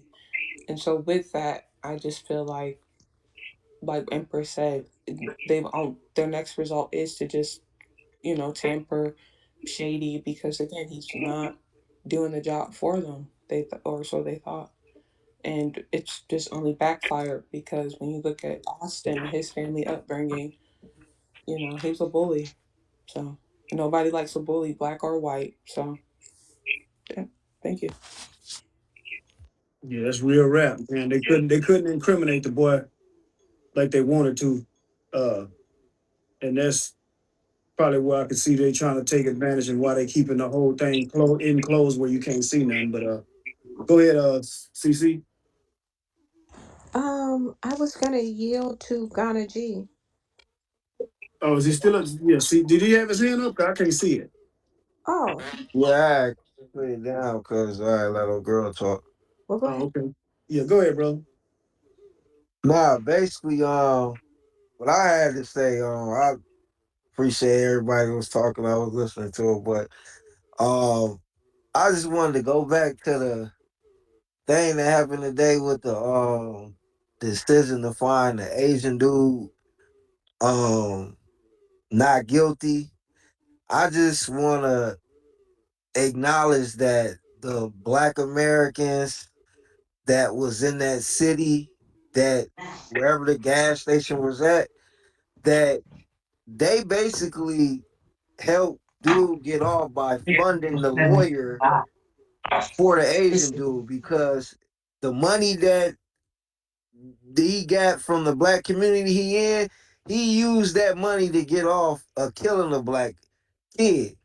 So it's like, this is the stage where we basically is at now, where we are funding our own demise. He literally used the money that they made, probably put up like all the money they made. He used that money for the lawyer to get off for killing a black kid in America. So it's like, it's at this point like, if we don't, I ain't saying go out and burn everything down, but like, I feel that that is like tied to our economic situation with these immigrants and with the delineation. It's like, what more need to happen? It's a 14, 15-year-old kid. It can't be business as usual. Ooh, I got a taste for some Asian food. What? From who? A Asian? Like, I mean, like, if we can't come together and come up with a strategic plan, because we can basically just, okay, because they own all the gas stations, the liquor stores, the tobacco shops, that our daily needs and wants is basically owned by outside people in every major city you go to. They in South Carolina. I'm in Minnesota. I lived in Illinois, and I lived in Michigan, and I lived in Georgia. It's the same dynamic. It's the same setup. If you want a ice cream, a pack of cigarettes, a beer, some Hennessy, a backwood, you gotta go through another people. You can't, that money ain't gonna touch no black American. And that's damn near guaranteed in every neighborhood that you go to. I'm a truck driver. I drive through every city I drive through. Hop out. I'm in Milwaukee. Black neighborhood. Go. It's Arabs in there. Everywhere you go. So this is like, these are like economic force, like military force. We ain't about to get up out this situation until that situation is handled. And this is damn near like the perfect situation, because we can just start off with the agents. Like, let's boy, because if we boycott everybody, we ain't gonna be able to buy shit, because the spaces where these, like, the basically like the commercial property, they made sure that it's already sold up, and you gotta go get a license to sell tobacco or get a license to sell this. That's why they shut down all the candy stores. It used to be candy stores. You could have a candy lady living next door to you. They shut that down so you could take that money and give it to the other community. And if they not paying for their politicians, the Arab, they paying for their politicians, or they paying for their lawyers after they done shot at somebody or killed somebody. They going through this in Detroit. Like last year, an Arab dude shot at a black dude, and he jumped off the bridge and died. because he tried to dodge the bullets. But they shut dude's store down. I think it was temporarily, but it's the same thing. These people are in our neighborhoods shooting at us daily. It seemed like it only clicked when it's white. Because if it was a white, that's why there ain't no more white corner stores in our neighborhood. We burnt that shit down in the 60s and 70s. And they was like, okay, well, they gotta have stores. Well, it ain't about to be them selling to themselves. Let's go get somebody that's brown. And that rocked us to sleep. This is a critical problem. As far as like us changing our name to the FBA thing, that was critical. But this is the next critical issue, our economic situation. And when I say our economic situation, I'm more really talking about our daily wants and daily needs. If you walk in a corner store or a gas station and there's 10 people in there and it's owned by Arab, it might only be one Arab in that motherfucker and he the one taking the money. And that's damn near guaranteed. Any store you go to, there's like 6 people in there. They selling us chicken. And I found out that JJ's Fish and Chicken, they got a farm where they get their meat from. And they got a delivery little thing. So they got a whole little thing set up that's supposed to be us. This is our major problem besides the politicians and shit, that's cool. But when you look at Tulsa, Oklahoma, they wasn't Black Wall Street. We don't even know if they was Democrats or Republicans. Cause they ain't even give a fuck. Because they ain't had no goddamn child or no goddamn Arab in a goddamn community. For shit. You ain't about to sell us a motherfucking shoestring in this bitch. That's the major problem. And I hear people casually talk about it, but it's not really the kind of talking out that need to be like it's like brushed over and then we like, oh well, we gotta get what's the name to vote. Man, these motherfuckers don't get no fuck. They got this.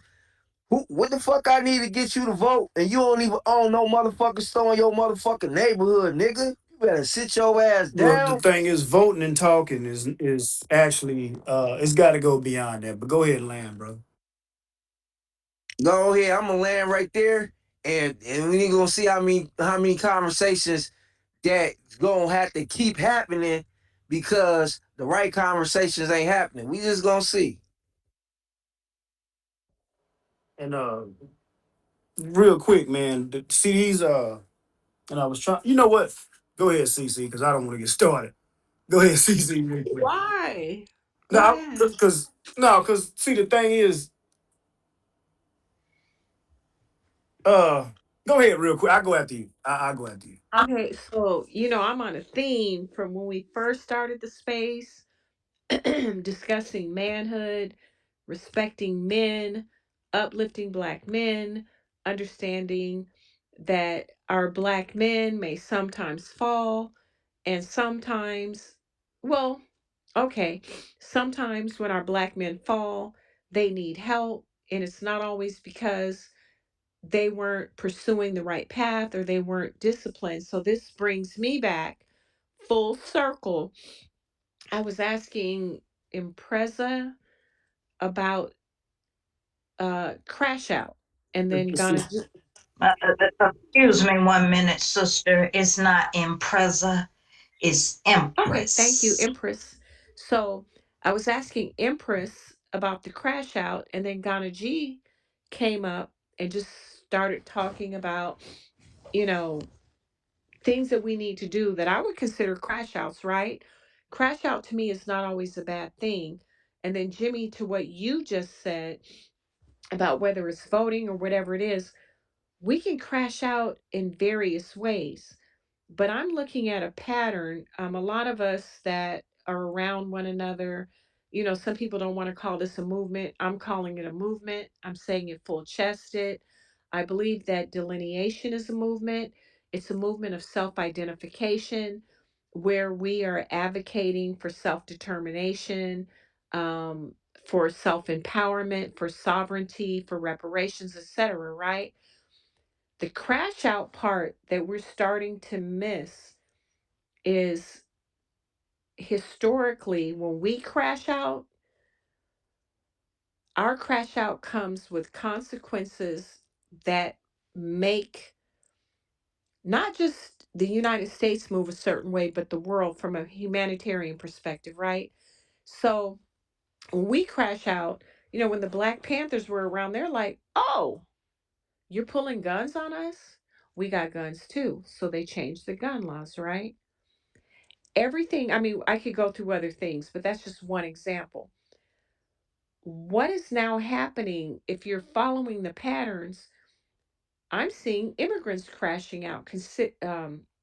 I mean, they are sniping people. They're doing all types of things because they got to leave the country. Immigrants of all different ethnicities are crashing the freak out. White people have always crashed out. Always. When something doesn't go well for them individually, they crash out. Do you guys remember when we said going postal and they were shooting people on their jobs? Those are white people, right?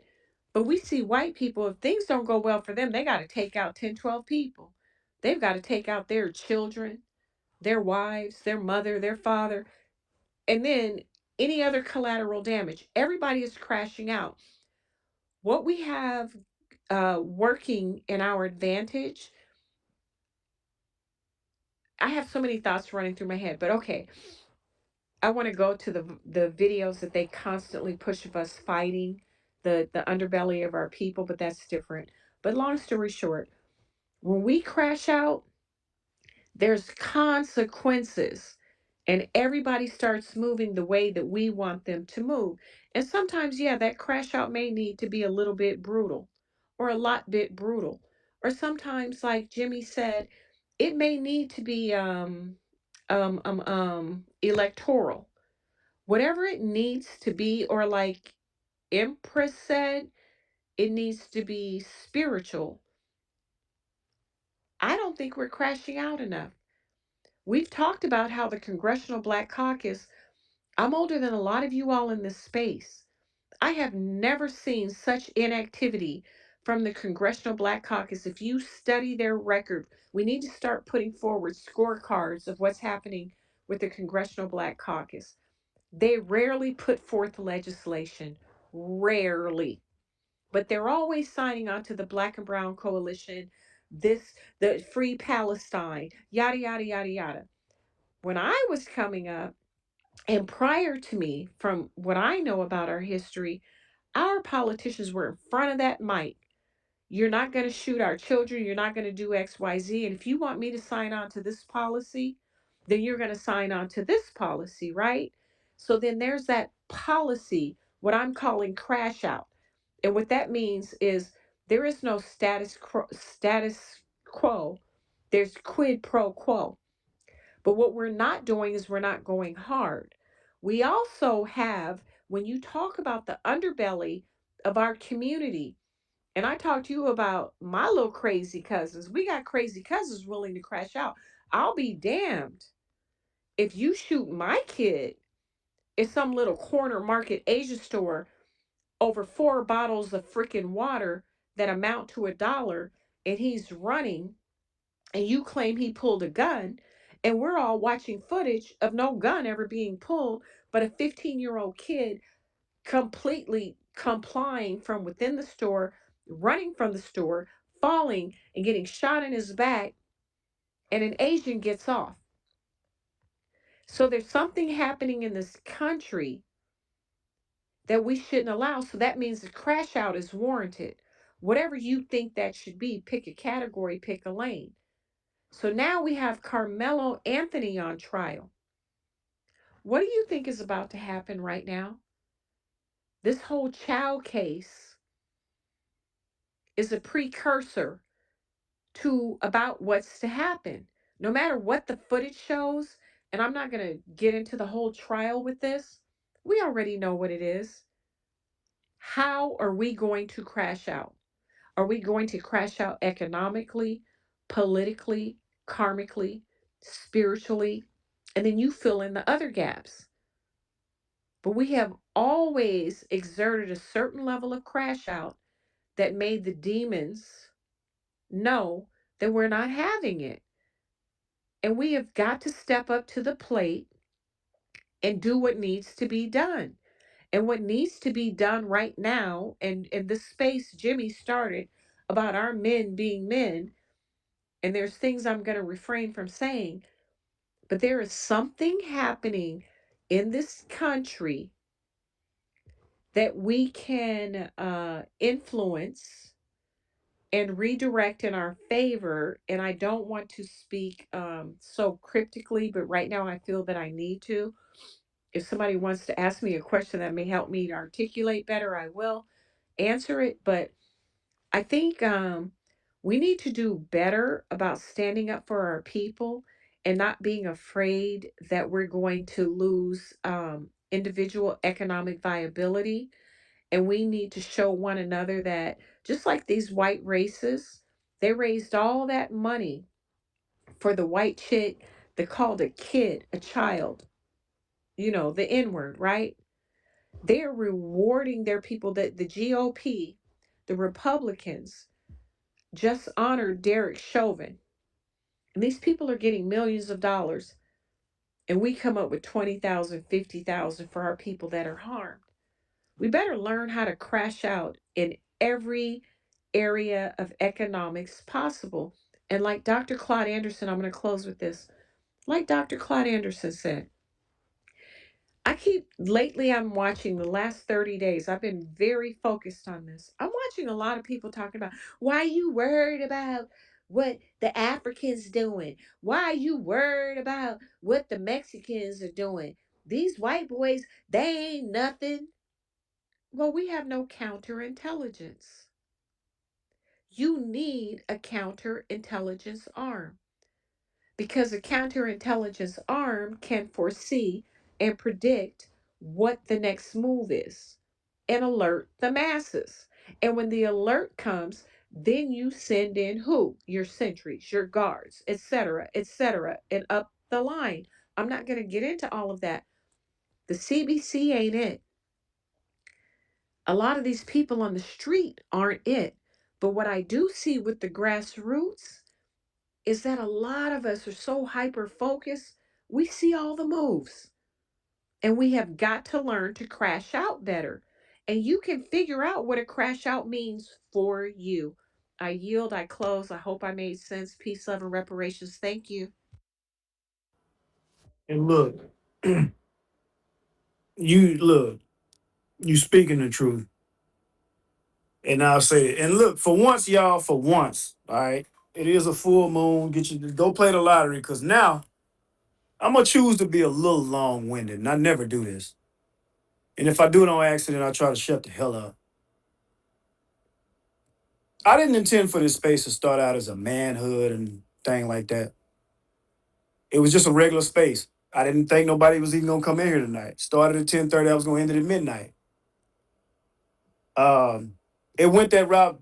That's just one of Twizzle's favorite topics. Nothing against it. I respect it. Good convo, right? Here's the thing. Since it went that way, okay, let's let it be what it is. As a man, let's put on the manhood glasses real quick. What I don't like about this whole thing is in both cases, we have black children being involved, lives being threatened and one taken. And as a man, I don't really say things like this a lot, but when the children ain't safe, then who are we as men?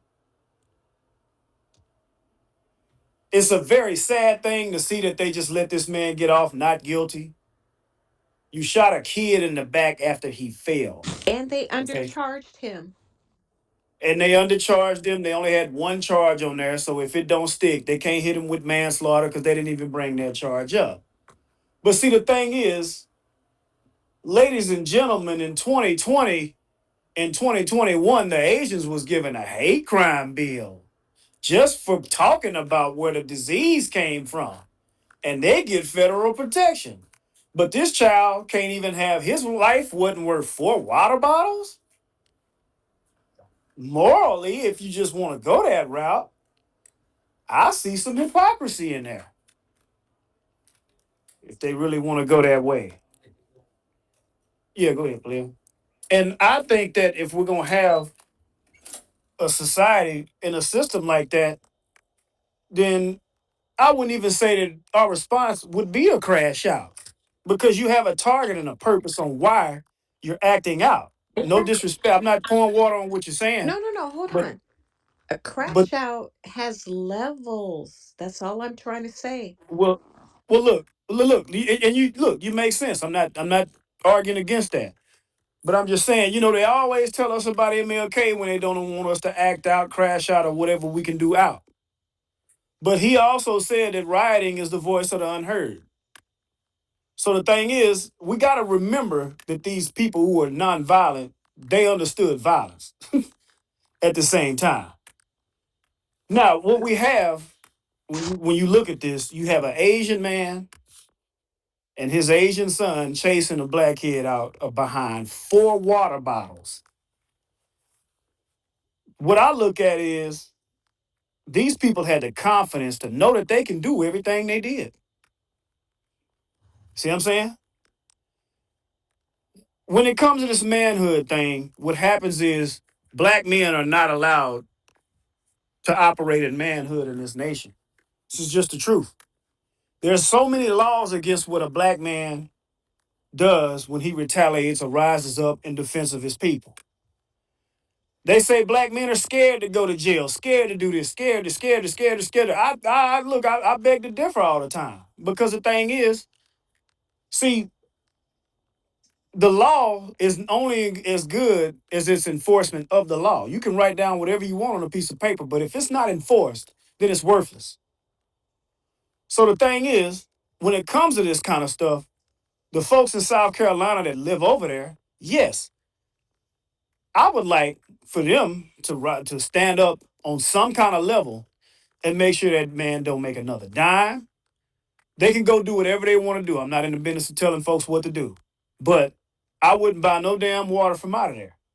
Now I'm a jokester, a prankster, a smart aleck. I'd drive by there with a pressure washer and just spray water all in the damn store to tell them that if they want their water, here it is. And just spray the hell out of them. Since y'all want some of this goddamn water and y'all gonna kill for it, here it is right here. You can live for See, it. there's levels to the crash out. But that's this. But this isn't a. But look, respectfully, sister, this isn't even a crash out. This is focused and targeted. Crashing out that's. I'll get to that later. But the thing is, this is just simply a response. See, because this is what you're doing. You killed the child behind water bottles. What did Jesus drink from the bottle? Did he bottle it up? I mean, what's going on? Now, when you get to the Carmelo Anthony case, close the doors off. Can't nobody see the trial. You ain't got no media in there. Nobody's seeing the opening arguments. Nobody's hearing anything. They asked each of them jurors on that Asian man's case if that was their verdict and was it still a verdict. They all said yeah. We didn't even get to see the jury on the television. Okay, this is the thing about men. All right, a lot of people wonder why, and just listen to what I'm saying. Usually, I tell people to correct me if I'm wrong, but just listen to what I'm saying because what I'm saying is just in raw information. That's all it is. Okay, I'm not saying what I think or feel. This is just raw information. I wasn't the bad guy that the girls liked growing up, but I've seen the bad guys that the girls liked growing up. Some of them went to the pen, some of them didn't. Some went to the church and whatever.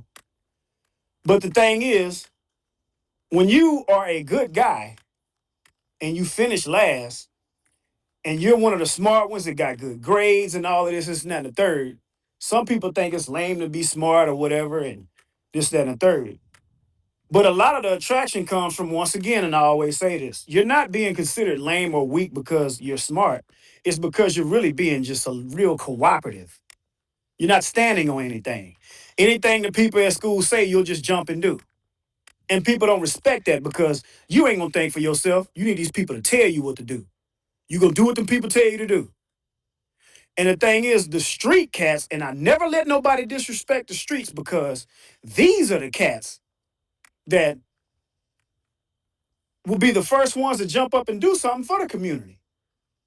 Not vote, be at city council. No, if something happens, they're gonna come see about something. It ain't no talking. Okay? But these are the ones that might not have been with the best grades. Because they didn't care. It wasn't because they wasn't intelligent. It's just a, hey man, fuck this shit. I had bad grades my first, was it 10 years in school?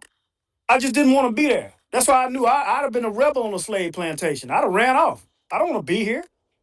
They used to always say how intelligent I was. I had good grades from grades 1 through 6, but I had the worst conduct. A and B honor roll and all kind of crap. But just acting bad because, man, fuck this shit. But the bad boys, see, the ones that wasn't scared of shit at all, I respected them more because they was willing to go against the shit I wasn't want to go against. The more fearless you are, the longer your prison sentence is probably gonna be. They can't have no strong people out here protecting the black community. Why? Because now you can't take advantage of them. Even these people's Bible tells them if you're gonna break in the house, you gotta tie up the man before you rob the whole place. They know who to come after.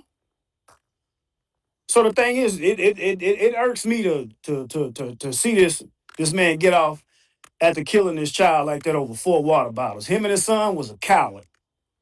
Okay, and these people know they can do that because Asian people are considered honorary white people. In the state of That's Texas it. over The here, mom, the mom was involved. it's her too with that coward shit. In the state of Texas with the Carmelo Anthony case, a lot of people think that they trying to seek the death penalty. The death penalty does not apply. This is a first degree murder charge, not a capital murder charge. Say again, this is a first degree murder charge, not a capital murder charge. The difference between it is this: first degree murder is just a normal homicide. He kills him, it's murder.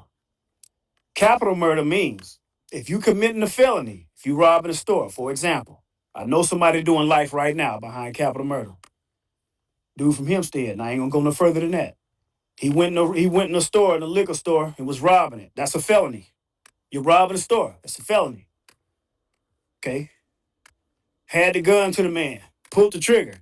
Man died. That's murder. It enhances it to capital murder because it was already in commission of a felony.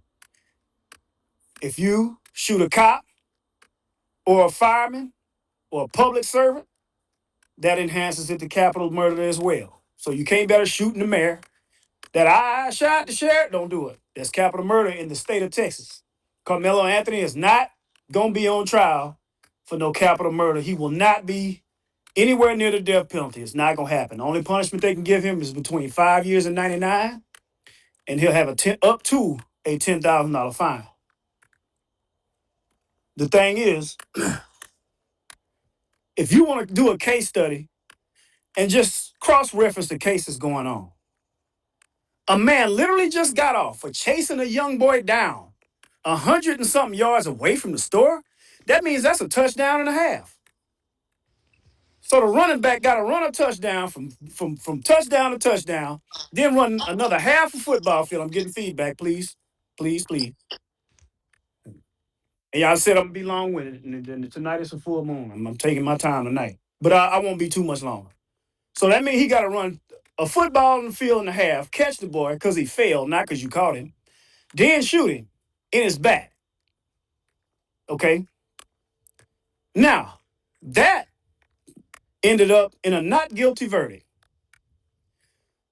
So if you do a cross reference between the cases, Carmelo should walk free because one of them is doing the attacking in South Carolina. In Texas, Carmelo is being attacked.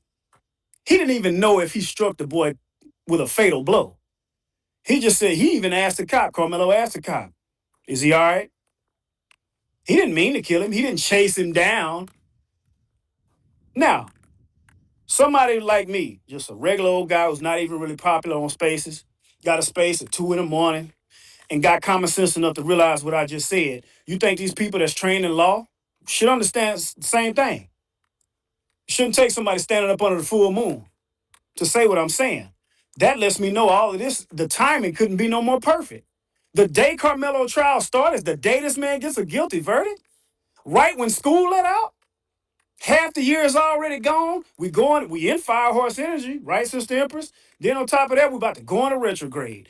This is just all recipe for chaos and disaster. I don't care if you don't believe in the retrogrades or not. Better to start understanding these metaphysical sciences so you can start navigating your own life. But that's another conversation. But the fact that you would wait till the time you hate the most to start messing with black people is when it's hot outside. When that melanin starts percolating, and you know we do our best in the heat. Personally, I absorb it. If the sun's at the top of the sky, I go work out. I used to go running in Africa when it was at the hottest point of the day because we were the Superman that flew towards the sun to charge up. Fuck that cartoon. Okay? So the thing is, I think this is all intentional. They looking for a rise up out of black people. And I forgot who said it. I want to quote him so bad. But he said, you know, when they finish doing their business overseas and all their dirty work, they like to come back home and start focusing right back on black people. We ain't talked about that Iran shit in months. We ain't talked about Burkina Faso in months. We ain't talked about none of this. Now we got the Diddy Tate, Carmelo Anthony, and this boy out of South Carolina. Look at all this in the NBA finals and all of this shit. I don't think none of this stuff is on accident and just one big coincidence. I just don't. My advice to all the people out here, stay out of every Asian store you see. Don't eat no more buffets that's Chinese. Hell, don't even buy no more ramen noodles. Do it the Claude Anderson way. Listen to the damn man. Even if you don't read his book, this is what you must obey. Everybody talking about voting, all of this. But let me tell you what you do. He said it best. His 5-story building, and he only got to the 4th floor in Hidden Colors 2, Chapter 4. You start with your businesses, you stack your money. Okay, so we ain't got businesses. Everybody go to work, get paid, and stack 10% like the church does. Put 10% in the envelope like Dave Ramsey. Just keep it there. Don't touch it. Just don't touch it. Save up all your money. Okay? Well, what we gonna do with it? I don't know. Just have it for when you figure it out. Everybody, damn. The businesses, the money, the second floor is your politicians. Well, you just said don't vote. Then do like Claude Anderson said and buy him. If you can't buy him, rent him. Like George Frazier said on Hidden Colors 3. You think a politician, which one you think? This is what he said. He said, you stop a politician one day and say, hey, I voted for you. He's going to say, okay, so did everybody else. Good job. Thank you. Bye. Same politician. Run up behind him, grab his arm and say, hey, I paid you $1,000 on the check last week. He's going to turn around and say, how can I help you? Because you paid him. See, people want to shit on Tariq's Hidden Colors and hate, but if you go listen, it's a whole bunch of stuff in there that you can do.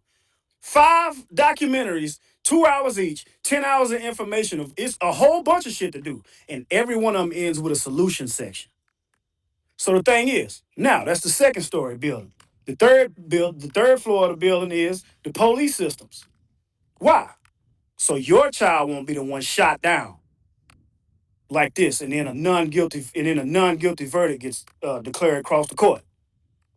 Because we don't control anything. Damn the vote. Go get some money. Like Charleston White. Man, y'all po, go get some goddamn money. Go get some money. Go get some money. Now, if I saved up some whole bunch of money, not as much as it may sound, and I do live a good life, and I should have saved more. But if we really want to do something, before we crash out, because violence is the weakest form of influence, we must start doing something organized, even if we do it with our own personal finances. The 4th floor is the media, not Twitter. No, fuck that. Twitter, everything else. But you got to control some media so they can't censor what you say. Herb P knows this better than anybody in this space. Right, Herb? You must control the media you're putting out so you can get the word out about your people. Like Claude Anderson said, Rush Limbaugh and all them talk about black people all day long. And you can't do nothing about it because you don't control no media. and he didn't get to the fifth floor of the 5-story building. But the thing is, I think that once we start putting in things before we crash out, and I'm not disagreeing with the crash out, but I do think we, from a wisdom standpoint, not fear, okay? From a wisdom standpoint, you got to put these things into place so it prevents things. I'm a security guard, served in the military, did law enforcement. The best form of security is prevention. If you could stop it from happening in the first place, you don't have to worry about being a white blood cell out here catching bullets like Chinese kung fu people and ducking and dodging kicks and punches and all of that. If you can prevent folks from doing shit in the first place, then that's the best form of security. There's been too many cases. I'm not surprised. I'm not surprised that they let this dude off. I mean, Natasha Harlan, her killer got off. Her killer really didn't get off. Natasha Harlan's case, the Asian woman that shot Natasha Harlan in the back of the head actually got found guilty in court. But that white lady judge looked at her and said, probation. She said, I know what a criminal looks like, and this lady's not a criminal. That racist ass white woman told that Asian lady that she wasn't a criminal, and even though she just sat up there and shot that black girl in the back of the head, and this black girl didn't even steal. The lady tried to claim she was stealing. She put the orange juice that she was accused of stealing back on the counter and turned around, and the lady shot Natasha Harlan in the back of the head. This was right before the And, Rodney King riots, and she and said then she didn't know how to shoot a gun. there you go. So why have it? So my thing is, this is not the first time, but let me stop. If we really want to prevent this from happening, then we probably, I mean, I don't mean to be a hypocrite because I don't own and control nothing, but I grew up in a town where black people did. We just gonna have to start owning and controlling some shit. Tupac said it. We all listen to him, right? Or do we just enjoy his music? He stood up and told some brothers in some suits. He had overalls on. He said, y'all came down here, y'all didn't do nothing. My mom and them had to take care of woo woo woo. Say if we don't own and control some shit, then we joking. I don't care if you're a black man, black American, all that crap they were saying with the nation and all of that. No offense. But at the same time, it's like this. I look, if we don't do that, because see, everybody says FBA, y'all don't do nothing for the woo woo woo. Well, look, if you think doing something for the community is going down there and voting and participating in their system, that's why the boule is getting all that hell.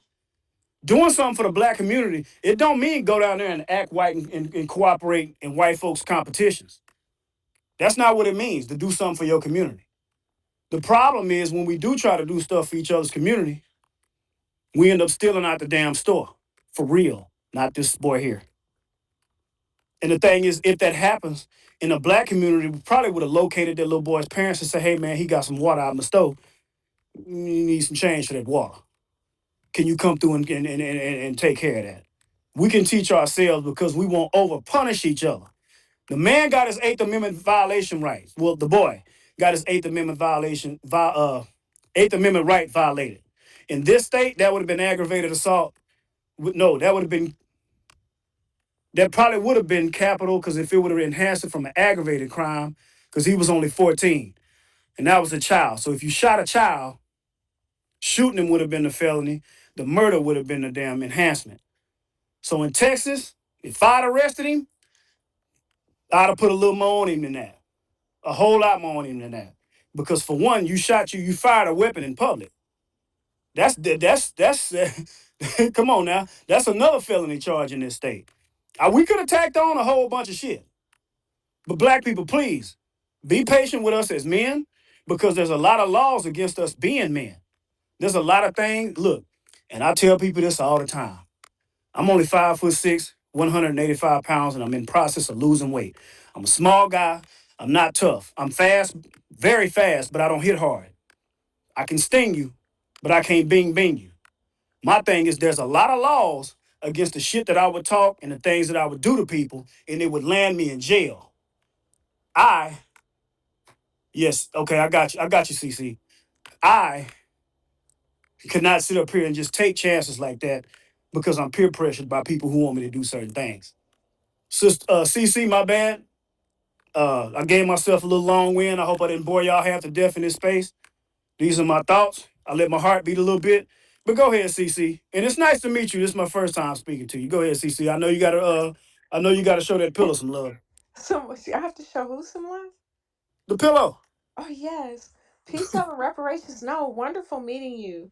I followed you back. Thank you. I love everything that you're doing. You said so many great things. I can't keep up. I'm so tired. But I want to clarify the crashing out. What I'm saying is crash out if you're an advocate. Crash out if you're a business person. Open up that business in our community. If you don't have the funding to compete with the Asians, and like Jimmy, you and I need to hold more spaces together to explain why these people are able to open up these businesses and displace us and dominate our communities. But when I say crash out, I mean go hard. If it takes 10 of us to open up a corner store and figure out how to order our products in bulk like the Asians, you know, we already know what the play is, some of us, right? Crash out politically, crash out legislatively, crash out legally, crash out on the streets, crash out on whatever needs to be done because we are at war. And I just was telling Jimmy, I'm so tired I have to go to sleep. He hit so many great points. But what I'm saying, we are holding the front line. Jimmy and people like him who have been in the military and understand that type of strategy. If you've been in the streets or if you've been an athlete, I've been an athlete. I'm a different type of woman. People, oh, you cute. Yeah, I'm an athlete more than I'm cute. You have to go hard for your people. It is time to crash out. Crash out doesn't mean always being reckless. We have to let people know that we're not playing. We've done a great job. But Jimmy just pointed out all of these cases that are happening back to back to back to back. They're not coincidental. We're seeing, I'm going to try to pull this up. A white man ran up on me, not knowing that I have a dash cam front and back. They're coming at our children, they're coming at women first. We just saw that white policeman pummeling the hell out of a black woman, right? We see them body slamming our girls, body slamming our children. We see Latinos, Asians, Eastern Europeans, Middle Easterners. When I say crash out in your lane. That just means go hard. I want to stay in the space longer. Jimmy, thank you for the space and everything you've done.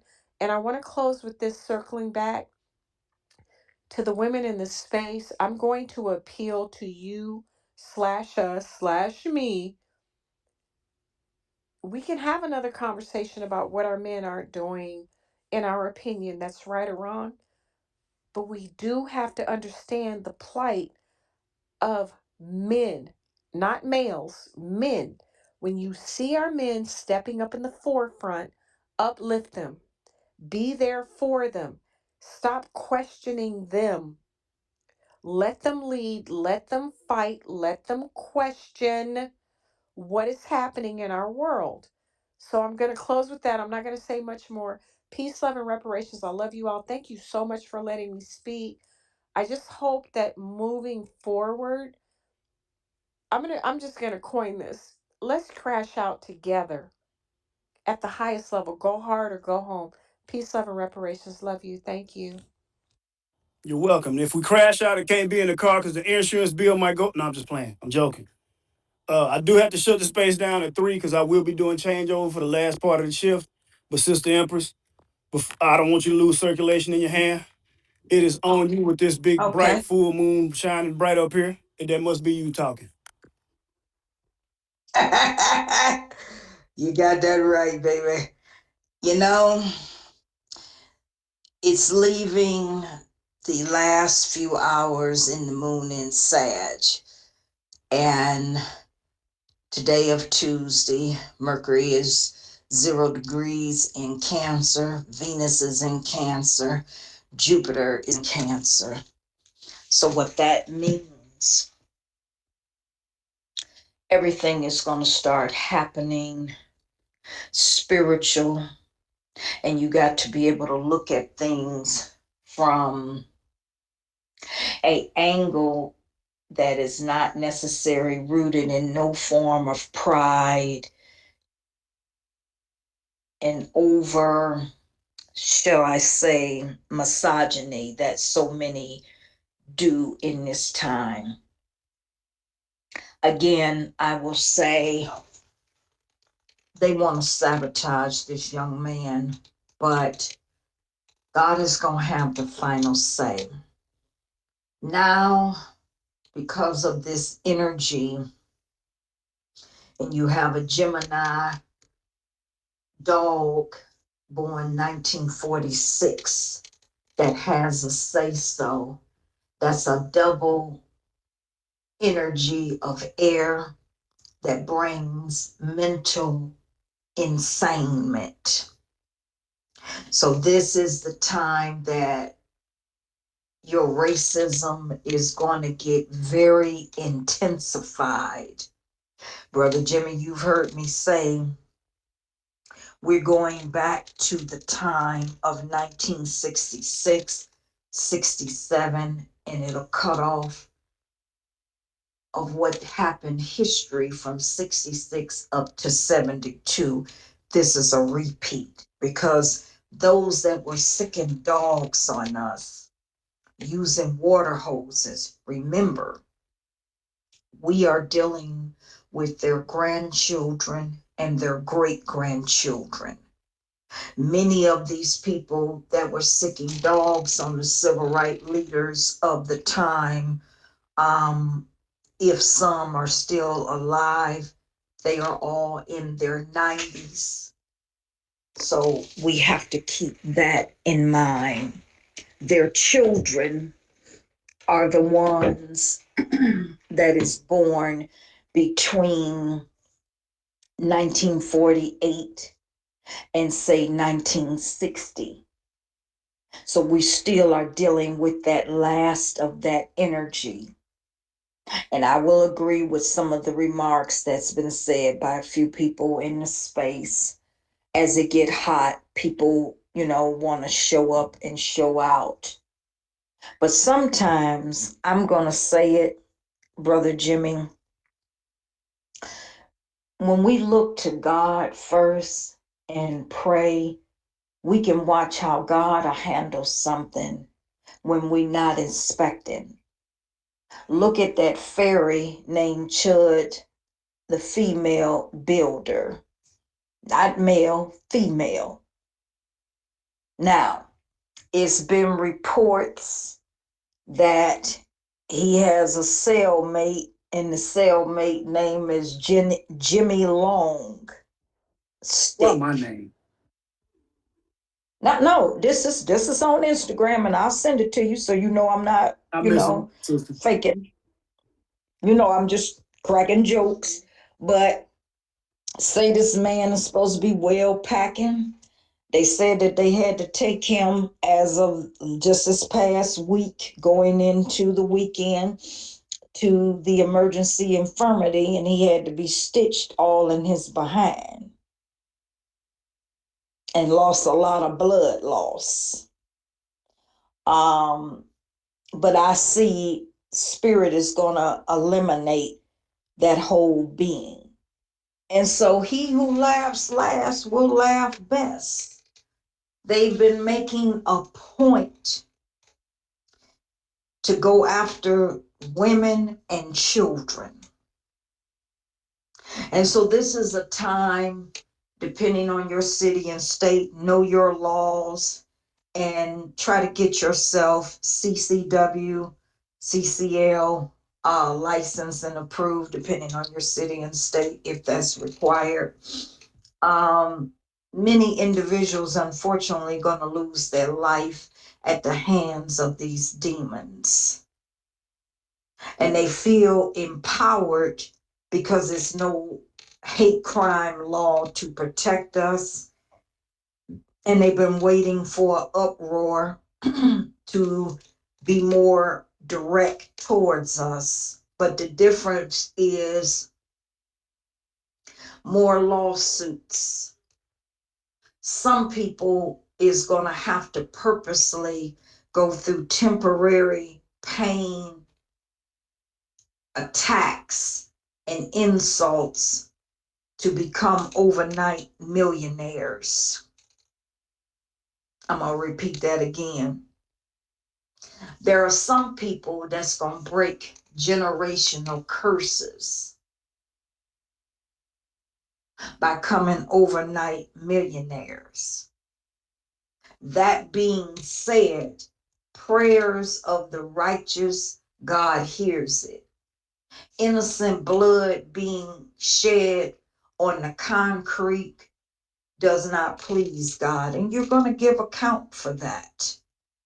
If you notice, that oppressor always makes sure, and been doing it since the time of slavery, they love to come into your churches, to your platforms, to your bars, like in the movie Sinners.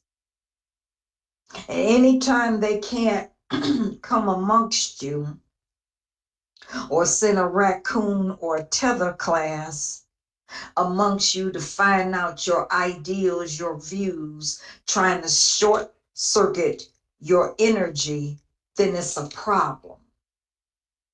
Look at the demon that is suing the Black Doctors Network, claiming he was denied. And what I'm putting in the universe, let's start doing reverse lawsuits. Every time these teachers, nurses, doctors, police officers, flight attendants, security guards deny us any stores, treat us in a hostile, let's start filing civil class action lawsuits. And watch, don't the laws change immediately. You know, I'm going to tell you something that I'm kind of ticked in my spirit about, and I'm going to address this in two ways. The thing that I detest about an oppressor is they will come into Black neighborhoods. Let's say they rehab it, some property, they're renting out for veterans, disabled, elderly, and then get mad when you complain and show proof of their gross negligence. Send an Uncle Tom, female or male, to bully the veterans, the elderly, the disabled, making them scared to talk and complain.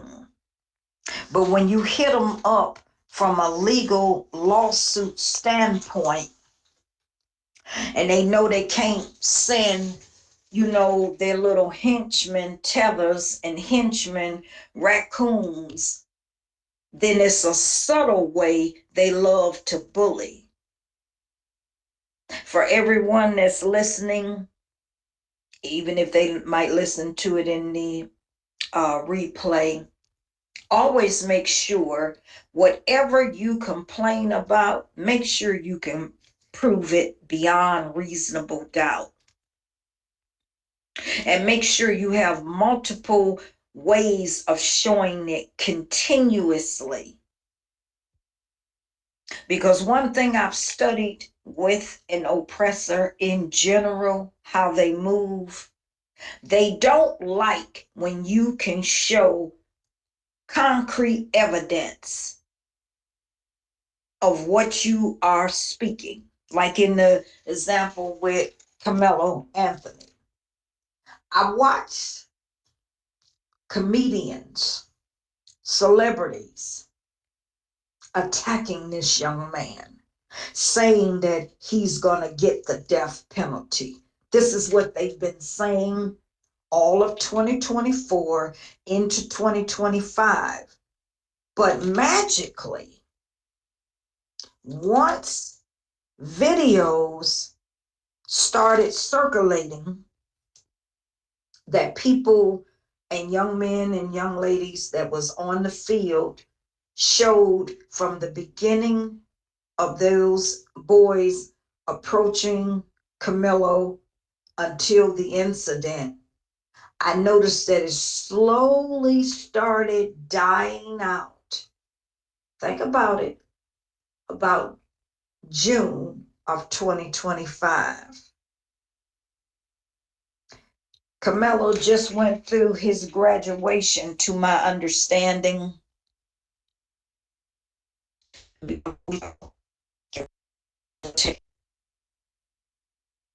Or piss on Instagram of him and arrest.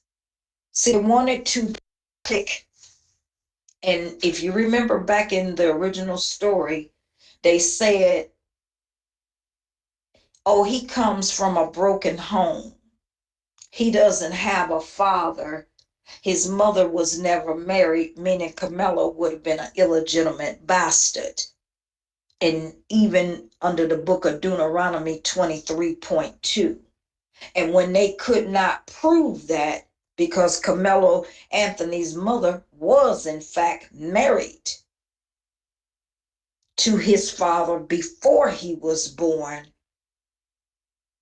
then they went on to say that they didn't own no property, that they were using GoFundMe to buy luxury vehicles. And when the mother showed that her vehicles were purchased 2021 and 2020, I think is either 22 or 2018, something in that aspect, years before the incident, that shut it down. And so to Then add to they, what you're saying, nobody lives in Frisco if they broke. Nobody. That's a very wealthy area. okay, so I don't know where they live, but you remember these were the stories every 2 minutes they were saying Yeah, they was trying to. that the Yeah. first they said that he didn't have a father and that his father was, it turns out the father done been in the military. Am I wrong with that? Yeah, that's true. Yeah, your father wasn't a I bum. know that the marriage license had to showing marriage license that they were married long before she had her children. So again, the mother is not in violation of the book of Deuteronomy 23.2, meaning that Camelo is not an illegitimate bastard, which is a disgrace. Let's talk about it. That's first point.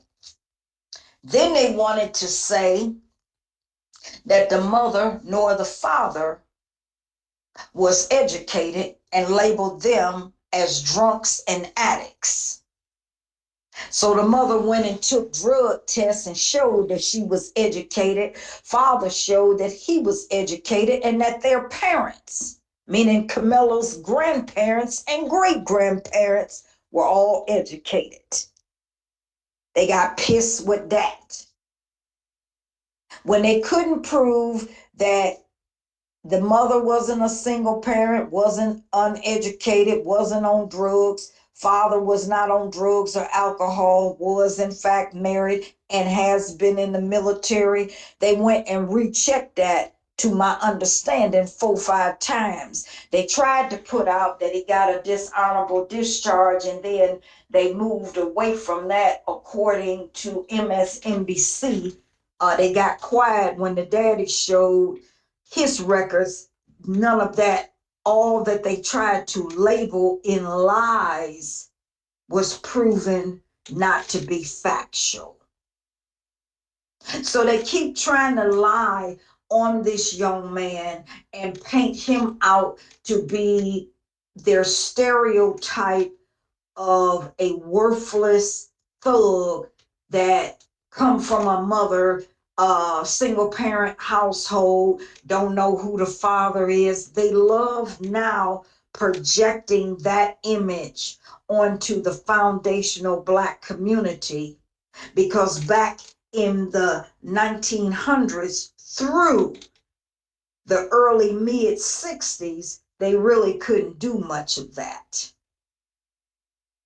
And if you know some good old boys and girls of the 1960s, where they would be between 71 through 99 years of age, you knew that if you had a child and you wasn't married, you would be tarnished, because that was a disgrace. They would have to send you down south if you lived in the north, because they didn't want the town to have that disgrace on that family's name. And that's why when you start asking tethers, where your mother and father and your grandparents from, you know when they not of the lineage, because they jump on a defense. Why are you on a defense? Either you know that your bloodline, even if unfortunately they passed away, you ought to know where they're from. And if you don't know, because sometimes tragic things can happen, you should always want to find out. So now you got these tethers, even they were speaking against this young man. And I am totally against it. I think he deserves to be set free. And so I'm going to be doing my diligence in praying for him, that he not only be set free, but I say for his safety, he needs to never be in Texas again. Now that he has officially completed high school, I wouldn't be in no part of Texas, because I see them trying to see if they can catch him at any given time, and they want to, perhaps take his life. On Instagram, they were saying if they could catch him out with friends or family members that's not strong men, that's well strapped up, they were going to unalive him. And so his attorney at the time got involved and spoke up, because they tried to say he was in violation of his bond and being out here or there. And then it was proven that that was a lie. So it's been coming out that these people is lying all the way around. And all I'm going to say is, it's not what you do in life, but it is how you do it. I'm going to continue offering energy for this young man. We need to stand in solidarity in praying for him, praying for his safety, because they want to use him as a poster child. And yes, they've been attacking women, like that officer. They fired him as of just this past Friday, where he was punching that young Black lady. And I look at that Black officer who could have socked that lack of penis, dog smelling Neanderthal, but all he did was just get the young lady up off the ground. Now she's got to go through black and blue bruises from her head and face, which is inhumane. And so I know naturally she's going to sue. And I say, sue the city, sue the police department, sue the state, sue the county, sue their insurance providers that give them license to be officers, sue the automotive company that insured their vehicle, that allowed them to be driven to that scene to commit these crimes. Start suing all of these racist oppressors on all categories. Even in the state of Tennessee, where Chubb, the female fairy tale, was, everyone that came in contact with that gentleman, they should be suing the city, the police department, and the state, and the county, and the police department for allowing this man to violate racial and ethnic intimidation. When you can't walk and mind your business without someone purposely trying to harm you, provoke you so that they can shoot you, spray you with mace, and then shoot you, and then lie and say you were after them. And while I'm thinking of it, Brother Jimmy, we need to also start suing each agency like GoFundMe. Any platform that has shown this mess needs to be sued. Every platform that allows money to be raised for racial slurs, we need to form a class action lawsuit, because I guarantee you, if it was in reverse, they would make sure that you wouldn't be on X, TikTok, MySpace, no other space, raising millions of dollars, and you done unalive an oppressor's child. If you harm a oppressor's male, even in defending yourself, they give you a hard time. Look at how they tried to give a hard time with Carmelo Anthony when money was being raised that some celebrities, sent anonymously. They tried to lie and say that the mother went and bought luxury cars, tried to say she went and bought homes that she had already owned 5 to 7 years before this incident ever happened. These are the lies that this lowlife, dirty serpent puts out against foundational Black Americans. And we have to come together instead of crashing out. And I really don't like that term. We have to learn to move quiet but strategic. You don't always have to be predictable. The element of surprise is long lasting. When your enemy has learned your power in striking is always going to be virtually the same, they're already prepared. When they don't know how you're going to react, that gives a bit of fear and caution. These people have already been freaking out. They couldn't get us to march and protest in none of this nonsense for illegal immigrants or any issues dealing with white folks or tethers. So they're already pissed about that. They want to get a reaction so bad. And we've not been falling for it.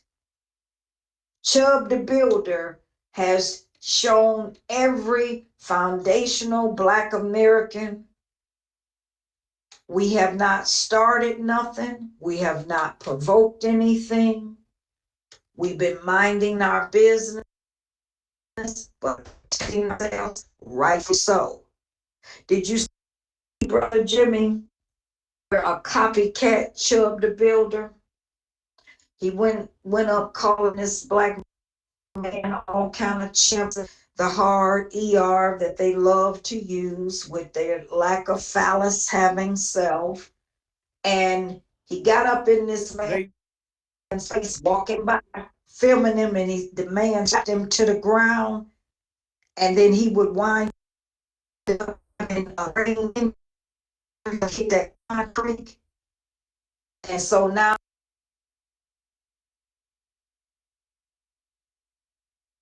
charge this black man and then put him on trial um, for manslaughter, only for the courts to rule the case is dismissed because it was shown he didn't start it. And it's the same thing gonna happen with Camelo. That and then case just happened. Go ahead. no this we coming up on the last 20 minutes of the space. I gotta shut it down at 3 o'clock. I don't see any hands, y'all. But I'll say this: Okay. life insurance would be great for these children now that we see what's going on. That people are, having it out for children now. Carmelo was a child at the time, but he's not. And I know it was a child on child thing. If we want to call one a child, you got to call the other. But at the same time, he's not being really treated as such. Um, Right. with the trial he's getting, it's real weird to me. It's a state case, but I mean OJ was a state case. OJ stuff was all out in the public, but Carmelo needs to Mm-hmm. be closed off and all of this kind of stuff. They don't want nobody to see it. They don't want no cameras in there. They don't want the public to be in there. It's real odd. And I think that if life insurance is applied to these children, I think that it would be better because now, if these people know these life is, they said on Tariq's show once before it started coming to spaces that if people start having life insurance on themselves, when the police department start killing people, then the life insurance companies would go to the police departments and they would start raising hell because if you keep killing folks, now they got to keep paying policies out. And that would be a good strategy, a good move. Exactly. If that would be a good strategy to protect folks. And plus, it would be another good way to look at life insurance is a lot of people's kids get killed and then all of a sudden they have to take hush money or control money. They got to get up here and say, we forgive or whatever. Otherwise, you're not going to have the money to bury your child. So Ben Crump and them Right. going to come and the NAACP with their crooked asses going to come and they're going to be getting you to accept money to just let things be democratic and liberal and nice and all that soft shit. But if you got your life insurance money Right. together, you can have it to where if you kill that little kid or that black person, that black man or whatever, now these people got their own money and they don't have to do what you say.